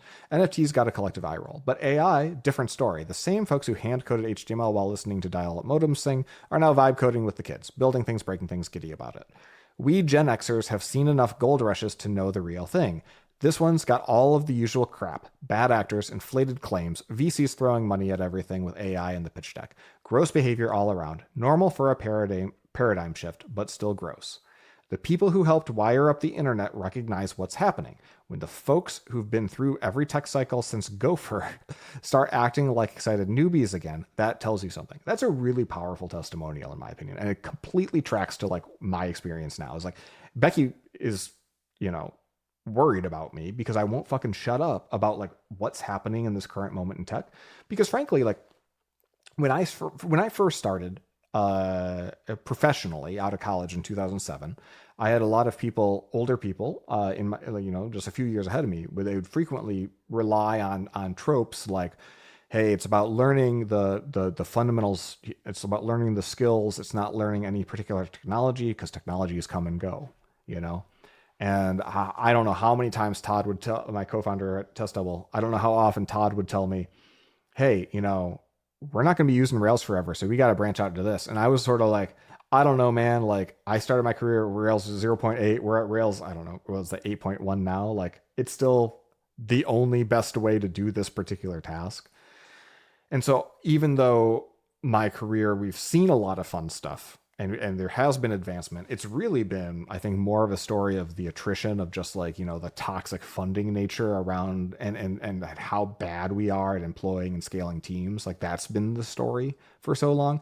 The technology is effectively, it's like, the best way to build a Rails app in 2005 and 2025 it looks so fucking similar from a syntax and structure perspective that like not a lot has actually changed. So one reason I'm so excited about this is I finally get to see a cycle where, like, yes, this is a paradigmatic, like, really big shift in the industry, and yeah, I could feel it right away. And a lot of other people who have been at this and been dialed into like what really matters here, like what's really going to shift. And if you look at a lot of the other people like me who are in the Ruby community, or writing books about Rails or blogging a lot about this stuff in that era of 2005 2010. So a lot of people who like really care more about results and getting shit done quickly and having a joyful experience while making it all work. A lot of them have been AI pilled pretty hard. But you go check out what Chad Fowler's writing, and it's like, yeah, this guy, he's into it. Obi Fernandez, extremely into it. Uh, so there is definitely something there. Could all be wrong, but we're not. Uh, Orda, old friend, iOS developer and JavaScript developer, he works on Puzzmo, and he graciously linked to my Full Breath developers post, but like wrote in his own way a very, very interesting explanation of how he uses Claude Code at work in a what seems to be a relatively free-form, experiment-forward engineering group where each engineer kind of has like very discrete islands of responsibility, which is a perfect fit for using agentic coding. So 6 weeks of Claude Code, and like it's a longer post. It covers a lot of ground. It's got these embedded chats that he built that look like ADM. So you got the little duck there. That's nice. With Claude Code, in terms of just like recounting exactly what the chat was and how things got built. So great post, and it's a good companion piece to just what this actually looks like in practice. So if all this stuff interests you, check out Orda's post. What else we got? Just one more. System prompts. I'm sorry, man. If there's stuff going on out there that you think is interesting that isn't AI related, write in podcast@searls.co. I genuinely would like some people to follow that have anything else to fucking talk about except for AI. But that's like literally all that's happening is just day after day. It's just a deluge of like either, well, sometimes scary stuff, sometimes just like, people getting their comeuppance sort of stuff, and sometimes really, really cool tools that are just exciting. So I would love to have something to talk about other than all this, because it sounds pretty one note, frankly, and this is not an AI podcast. But yeah, I'm struggling to find it. So hit me up if you got any ideas. Claude has a system prompt. Every model typically that ships, like whether it's Claude 4 Sonnet, Claude 4 Opus, ChatGPT 4o, ChatGPT o3, all these different models, the vendors of those foundational models will, in their product, like their chat product or even their API product, write up a system prompt that tells it this is how you comport yourself. You are not a human. Please don't be the racist. Don't tell people how to make biological weapons, please. And the approaches that they take are all a reflection of the methods and the data with which those models were trained. And other design components, right? And so, like Google Gemini, I have heard used a lot of like negative reinforcement training. This is just a story I heard. I have no idea if it's true, but as a result, the system prompt is like much more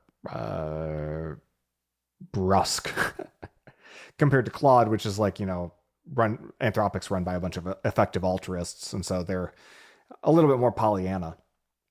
But one of the changes that somebody just observed over the last few days in the Opus 4 system prompt was really interesting. It was basically an appending to the system prompt, because these things you can very often jailbreak or ask for the system prompt from the tool.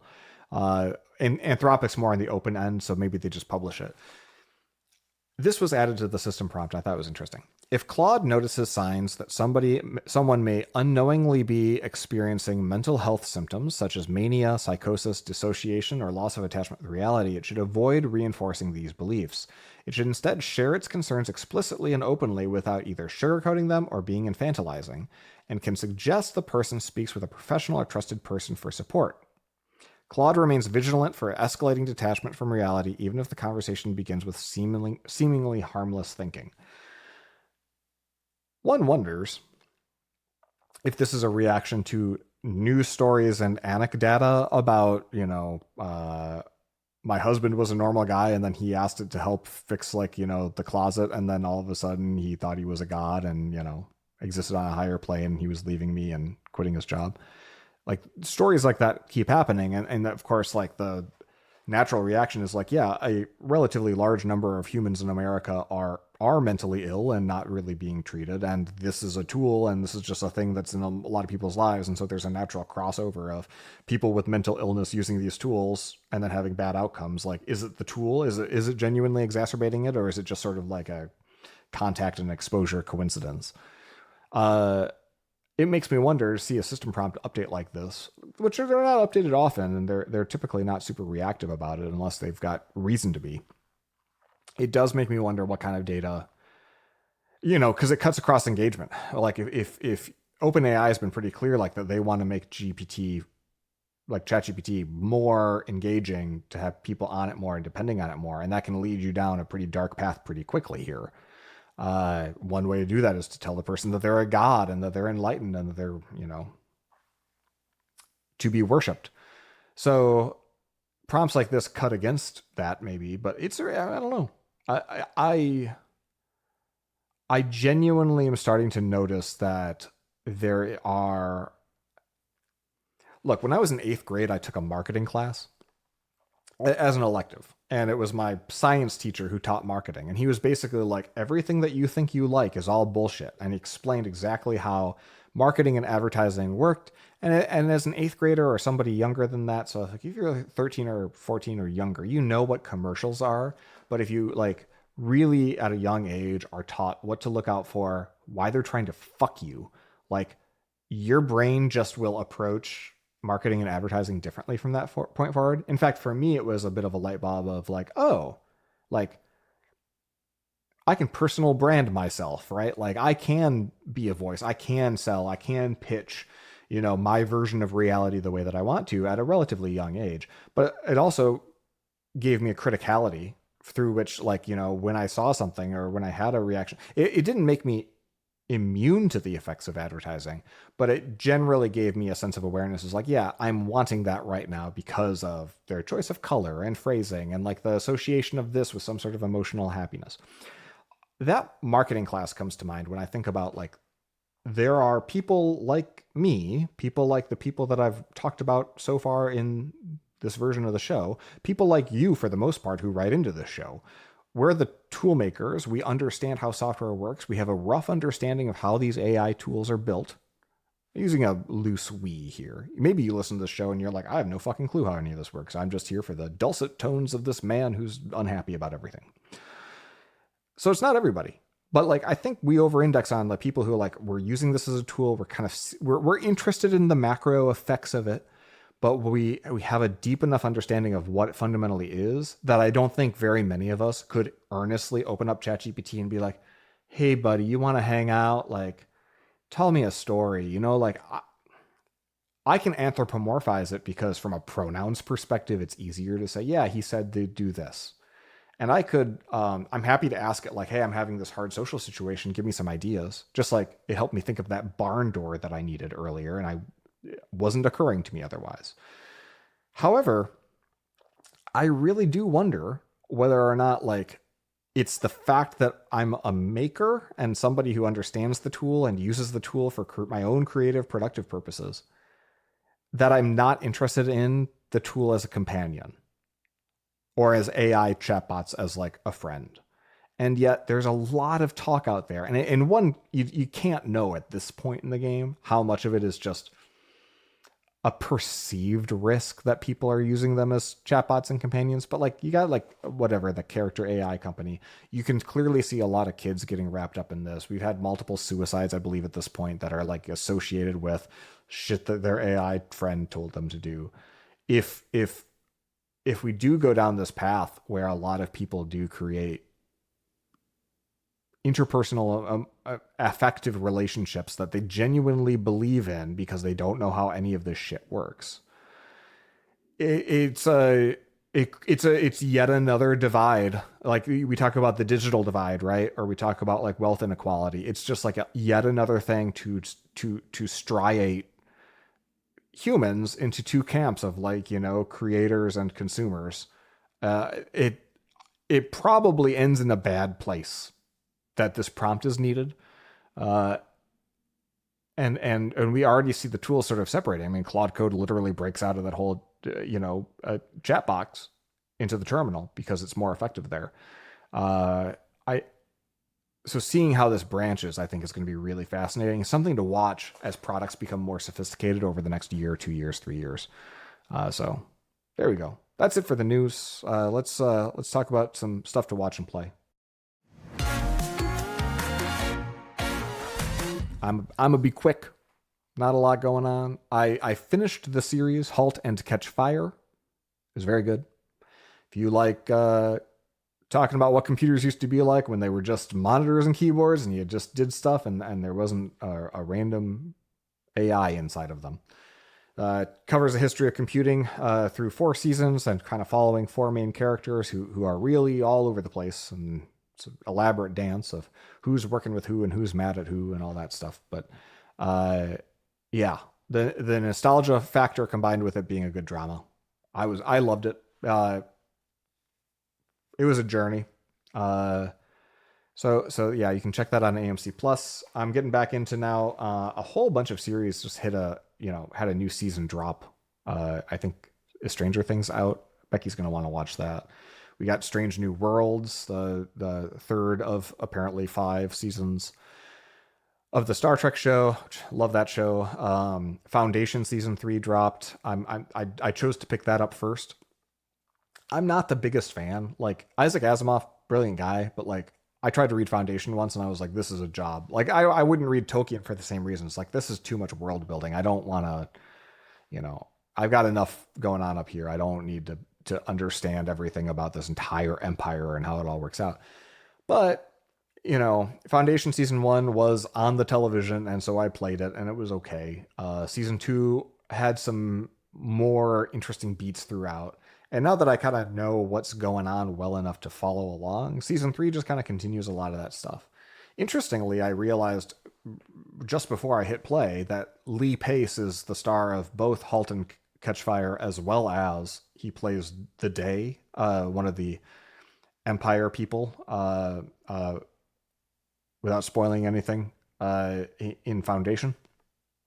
And I don't know how famous Lee Pace is. I don't think I'd ever heard of his name, but he's a pretty good fucking actor. Like, yeah, I don't know what else he's in, but like watching these back to back, I'm officially a Lee Pace stan.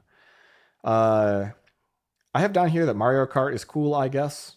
So, we talked about that already.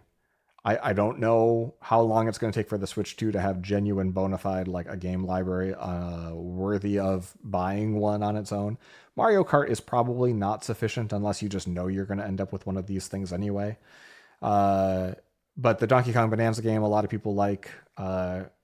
It's from the team that made Super Mario Odyssey, and that game was great, and I never finished it for reasons I don't remember.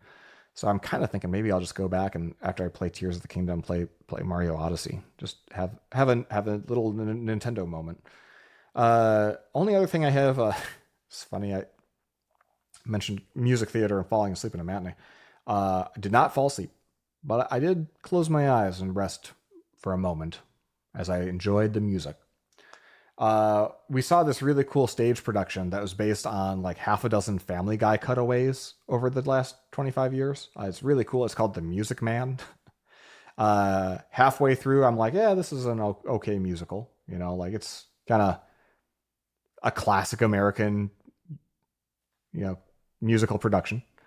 And then halfway through, they play Shapoopy from Family Guy. And I'm like, oh my God, that's Family Guy. And then I realized, oh wait, that other thing, the piano lesson, that was also a Family Guy bit. And then also like, the birds won't sing, the bells won't ring song, like that's been on Family Guy. And then you piece it together and you're like, oh yeah, and the barbershop quartet that goes in and says, hey, you got full blown AIDS, like they're in this show too. So you realize that like Music Man is based on Family Guy, so that's pretty fucking rad. So go check out Music Man if you're a Family Guy fan. And that's all I got. Uh, yeah, if you got honestly, I'm shopping for more TV shows to watch. I feel like there's a lot of seasons 3, 4, 5 of the stuff that I'm on right now. And frankly, I'm kind of, not to say I'm going to watch them because now they are effectively homework. I need to know exactly how everything goes forever. But it would be nice to watch something new. Maybe I'm just excited because *Halt and Catch Fire* came out of nowhere for me, even though it's 11 years old. Let's keep plowing ahead, I guess, and check the mail. You've got mail. Jesse writes in, comparing Claude Code and OpenCode.ai.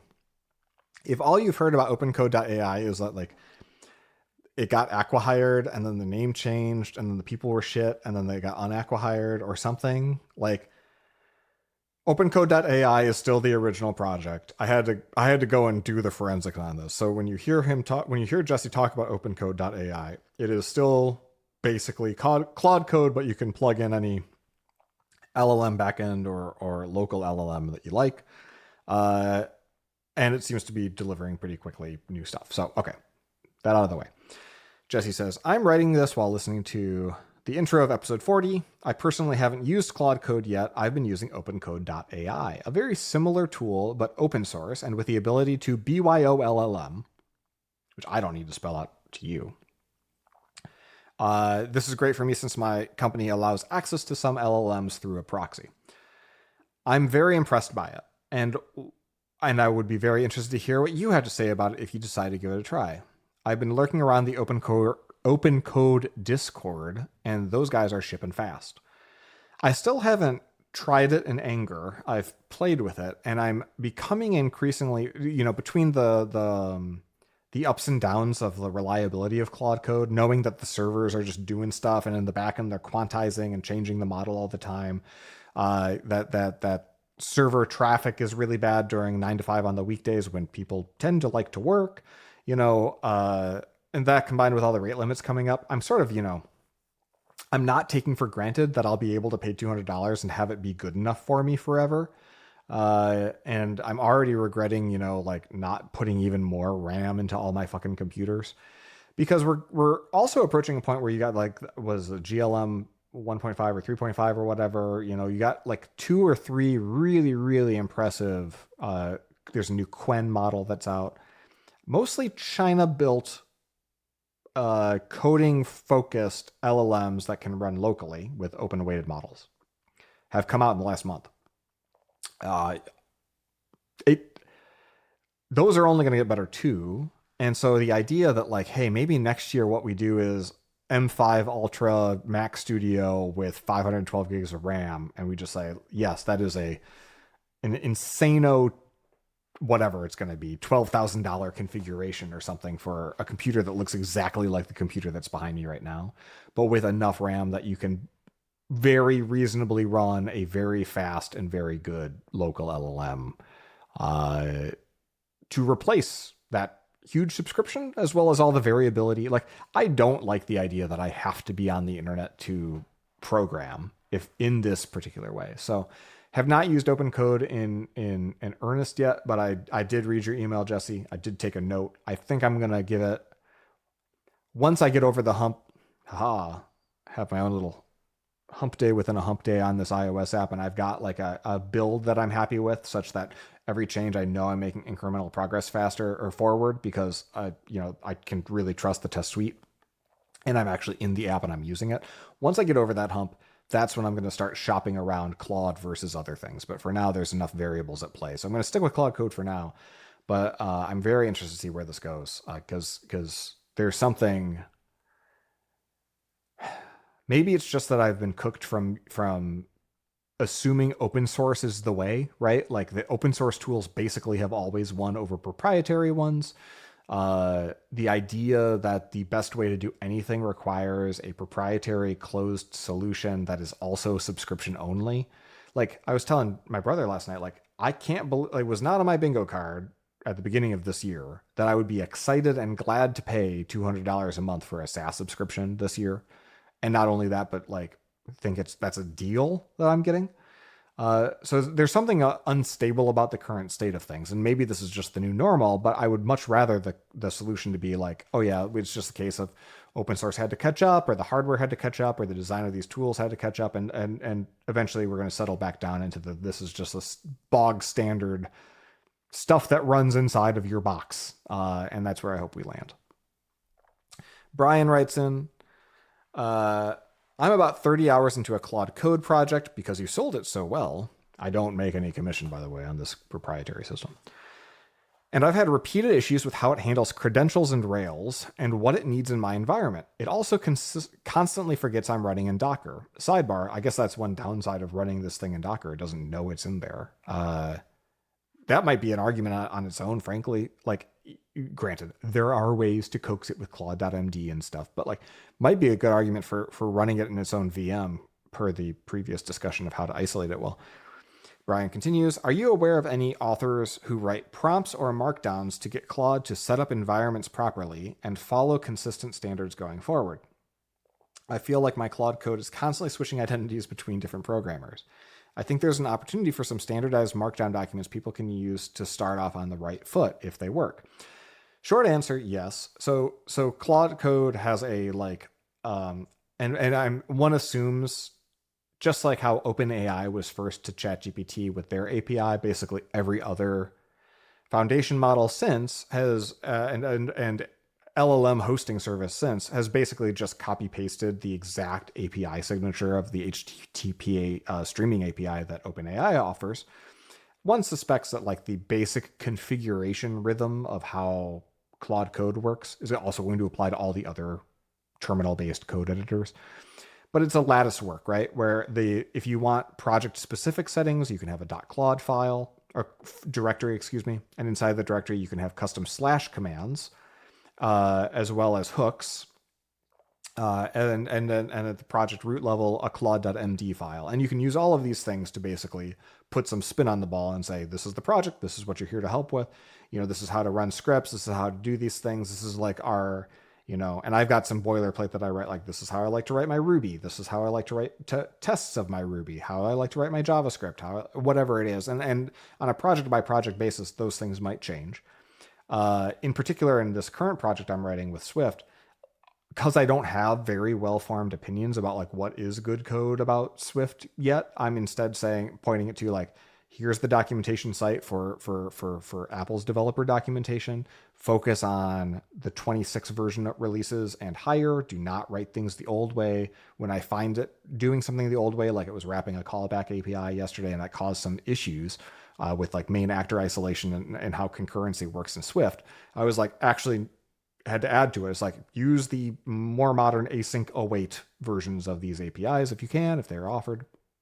So there's a little bit you can write into claude.md that's on a project by project basis. Additionally, I write custom / commands for anything that I have to do more than a couple times.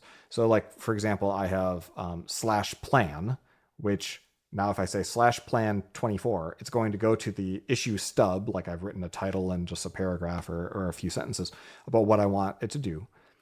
And then the plan command tells Claude in 7 steps, here's how to do the research to plan out what you need for this feature.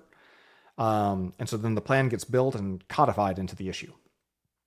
Once that's all done, then I can run the second command called impl, and I can say /impl, and then it's got its own set of instructions to go and read the issue, scrutinize it, and create a branch, start work, build it out into practical steps, build out checkboxes, create a stub of a pull request so that you've got a thing to do work on. And then after each step, update the checkboxes, add a comment, like right after each commit to explain where you are. And so now I've got a beautiful pull request that's based on the planning that Claude did. And I can scroll down that pull request and at any time refresh the page myself while Claude works, see how many checkboxes have gotten checked, and then see also sort of in line with the code commits.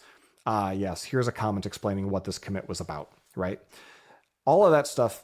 And now, of course, you don't need GitHub to do that, but it's just nice because when I'm like remote and I don't have a terminal in front of me or I'm not at a computer, it also creates a nice track record, because I found originally I was trying to encode all of these tasks inside the repo using CLI based tools. The thinking being that like if all of the tasks were tracked inside of the repo, then that could inform the indexing for Claude to understand what's going on. What I found instead was that it would frequently, like, because tasks are not documentation, tasks are a point in time a thing needs to happen, and that changes, right? Like a system is not the collective accumulation of all the tasks that went into it. Those tasks come and go and then are discarded. By keeping them in the repository forever, I found that Claude would keep getting confused and do things the old way, right? Because it's also in there, as well as like the number of tokens needed for anything. Because I would say, hey, go do the next task, and they would read like 500 other tasks in that fucking folder and be like, well, that's not what I wanted you to do. So I think, Brian, there's like a good amount of trial and error here, just in terms of using what comes out of the box. Additionally to whatever you set in the project, like those slash commands I was talking about, when I find success with them, I will graduate them up to my home directory, which can have a .claude folder, which can have, I think you can put a claude.md file in there too, or maybe you put the claude.md in your home directory itself. I'm not sure, but it does like a find up thing where it kind of like combines and stitches them all together. You can also put the custom commands and global hooks in your user directory. So, and you can have additionally settings.local.json if you're looking to, have a get ignored one that like is only, hooks for you or rules for you. Those alone, right, that gives you the vocabulary and the ability to do a lot of this customization yourself. However, your question is, are there any starter packs out there? Is there something that like I can read and find and iterate on?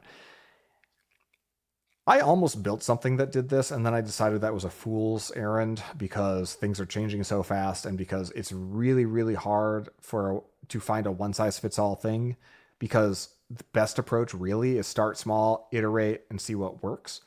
But if you're not an experienced programmer, or if you're having a bad time with things out of the box and you just want like some prior art to at least look at, my advice would be to get on Reddit and start spending time in the Claude and the Claude AI and the Claude Code Reddits.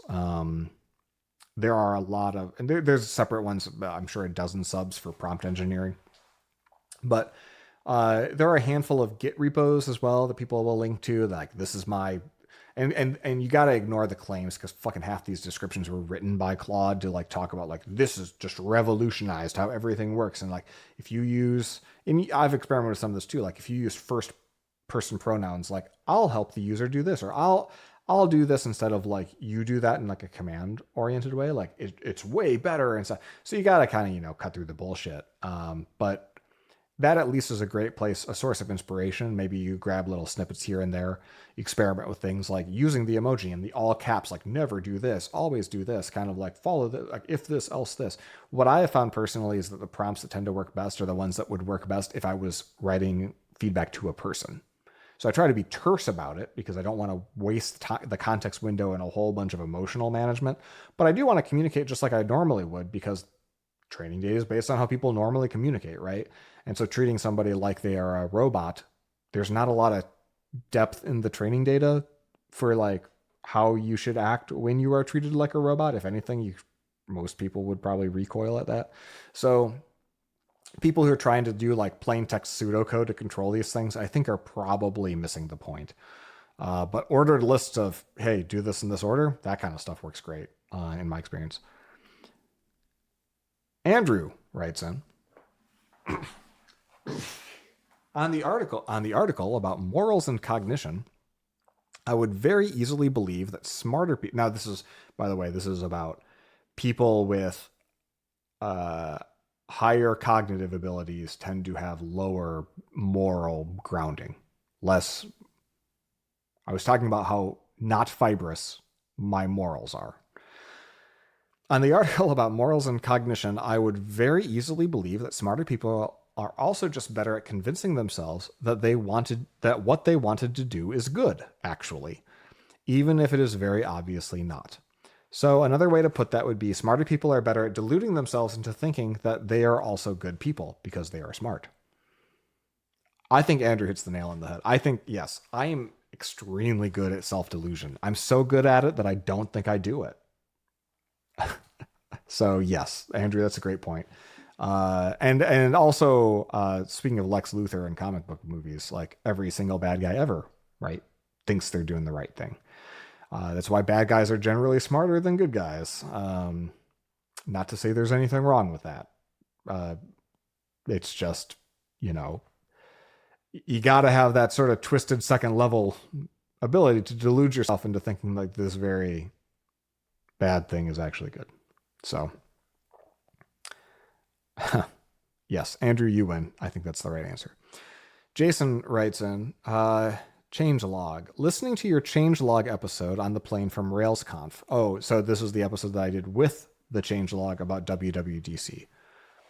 You asked about if you still need a physical passport, and I would have to say emphatically yes. I asked this because there's this new TSA digital passport that you can put into Apple Wallet. That is not yet in the betas, but it's coming this year. On my flight to RailsConf, I was asked for physical ID after tapping the digital one. Maybe his state has a wallet, Apple Wallet thing. Florida had a digital app, but it was like just a standalone app, and then like the vendor went away, and then they were like, delete the app, it doesn't work anymore. So now we don't have one. Classy. The agent said that their system triggers random checks where physical ID is required. The same way that random bag checks or random pat downs are part of their theater, so too are random physical ID checks. Luckily, in my case, I still had my MagSafe wallet attached. Normally, I have literally everything but my phone in my bag. Same. This, of course, in addition to the clueless agents who also keep asking for physical IDs because they're in non-supported states like Pennsylvania, just because they have no idea that digital IDs exist, even though their podium says so. Yeah, I mean, in Florida during their pilot, they would say like, you can drive with this or you can use this as ID, but like for all the places where you actually need ID, you also need to have the physical copy. So it was very clearly like a solution to zero problems, except for somebody who wanted to be at the bleeding edge like me and try it. Yeah, it's a bummer. And I do wonder with the TSA specific one, because that is not a state by state issue. It's like Apple is putting this out there as like a real ID, not real ID, like a capital R real ID, as in like a compatible one where like a lot of states have been very slow to put out physical licenses that and state identification cards that comply with the real ID legislation. It's very possible TSA will just say, "Hey, just do this," because everyone has seen how fast mobile Apple Wallet and Android Wallet boarding passes have revolutionized things, and that there is actually like work underway to make those not barcodes but like NFC scan things that are baked in at an even lower level, such that check-in is no longer necessary. Not to say that like the TSA or airports or air travel companies are like that forward thinking. There's just a lot of low hanging fruit to be plucked from this solving this particular problem in a way that like expedites, in this case, your security theater. Jason has an addendum here. He says music on Apple TV. We're using that all the time when wanting to sync our Philips Hue lights to music, right? So like Philips has a product where it's like the lights behind the TV, but they also just have the colored bulbs. So maybe it's just bulbs. I don't know. But they do sell a separate breakout box for it. The Hue Sync box needs the signal to be coming through HDMI. So I tie the HomePod to Apple TV with AirPlay. HomePod has better sound, so that's for the actual music. Yes, this is the right answer. While the TV one is just tied in to force the audio through the Hue box, and this kicks on music. This kicks on music app on TV. Yeah, if you want colorful music, I guess that's what you got to do. I'm fine without the colors, I guess. Notice though that like my question on that podcast was like, does anyone actually use the Apple TV Music app? And I would argue you're not using the Apple TV Music app. It's just it's a necessary step in the Rube Goldberg machine you've created so that you can have other lights that are not your TV light up when music is playing. Like if there is a way to, I don't know, bridge that HDMI thing or have the Hue Sync box sync up with AirPlay or something, you would cut the TV out of there. So I would not necessarily call you a fan of the music app based on this description. Who we got now? David writes in, Don't punt on the segment. I don't know if he means this as a pun. Don't punt on the segment. Don't listen to the pun haters. Keep ranking those puns as long as Aaron keeps writing them. I agree. I don't know why Aaron keeps writing them. I guess he's probably like me and just can't help himself with certain things. Casey writes in about Coca-Cola Black, the ill-fated coffee Coca-Cola product. Your mention of Coca-Cola Black, it has the long A. Sorry, Blake. I guess it's Blake, right? The long A indicates the like a long O sound, right? Coca-Cola Blake made me think of the only other time I recall hearing about Coca-Cola Blake, which was on the show with Z Frank. I can't remember. Is it Z Frank or Z Frank? Specifically the episode Coca-Cola Blake. Whoops, Coca-Cola Blake was still on my clipboard because how the fuck do you type the A? Let me get the real URL. Okay, there we go. Sorry. All right. So all this to say, one, somebody else remembers Coca-Cola Blake, which is great.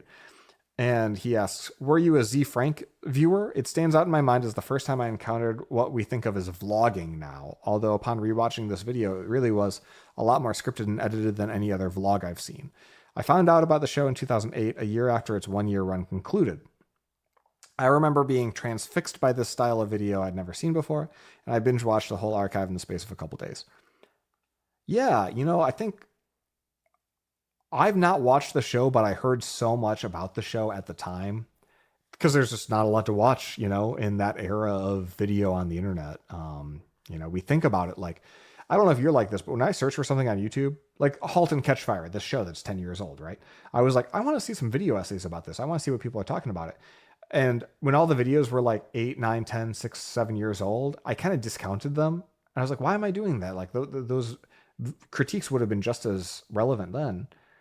But I discounted them because it's like the way that YouTube works now is so different. Like the kind of content, the duration, the quality, the thoughtfulness, like the entire kind of genre that we expect, set of genres that we expect from YouTube are like so much more evolved than they were even 10 years ago. Where 10 years ago is like, and sure enough, you look at like all of the videos that are out about this program, it's like trailers, season 1, episode 1, review, like an old, like how you might have seen in a digital magazine about the film industry. It was not like, and here's how Halt and Catch Fire really has like thematically and the showrunners and the context of the industry and all this other stuff like you'd expect the kind of the video essayist to say now. So, and that's 15 era. Like you go back to 2006, 2007, and there was not a lot of competition out there for video of any kind. I remember when I first got broadband in the year 2000, I was fascinated by how many Flash animation series there were because Flash, files, Macromedia Flash, it was able to do audio and animation at a much lower like level of necessary bandwidth so that you could have like a little like, kind of cartoon show that was just an internet show, right? A Homestar Runner was this, right? Without the complexity and the cost of actual streaming video. So yeah, Z Frank, Coke Black, whatever. Never watched it, but because there wasn't anything else on, I heard about it a lot. So if you weren't into Z Frank, consider this an invitation to talk about any other sort of niche, but still influential on internet culture media from the aughts that you remember. Take care, Casey. Thank you, Casey. Well, I already mentioned Homestar Runner, so I feel like that's a win. And they came back and they did another thing recently. I was never a big fan. I liked it. I thought it was cute, but then people took it way too far and they were too into it for me. And so then I got less into it. You know how it is. I remember I was really into Penny Arcade and all of the sort of like game adjacent web comics that popped up, except for Control Alt Delete. That one sucked from the get go. But I don't know. Fark I mentioned the other day because it was like the best place to find memes. And I can't believe that Drew from Fark is still doing that every day and just like compiling headlines and funny rewriting them. Other internet culture stuff that stands out.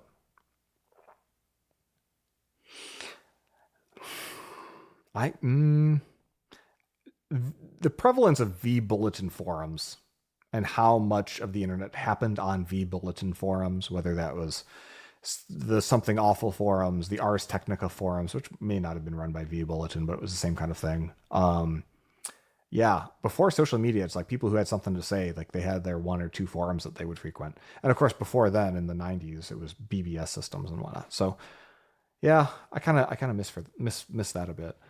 All right, well, let's call it. I'm just trailing off at this point. It's a short episode. It's Sunday fun day. We all got places to be, stuff to do. I'm getting a haircut. That's going to be exciting. Can't wait to put up my door tomorrow. Have some house guests on Friday. I'm genuinely looking forward to work on this app. Every day I get excited about it. And it's nice to have that. It's been a long time since I've felt, self-directed and like unbridled. Unbridled. That's a fun word. Unbridled.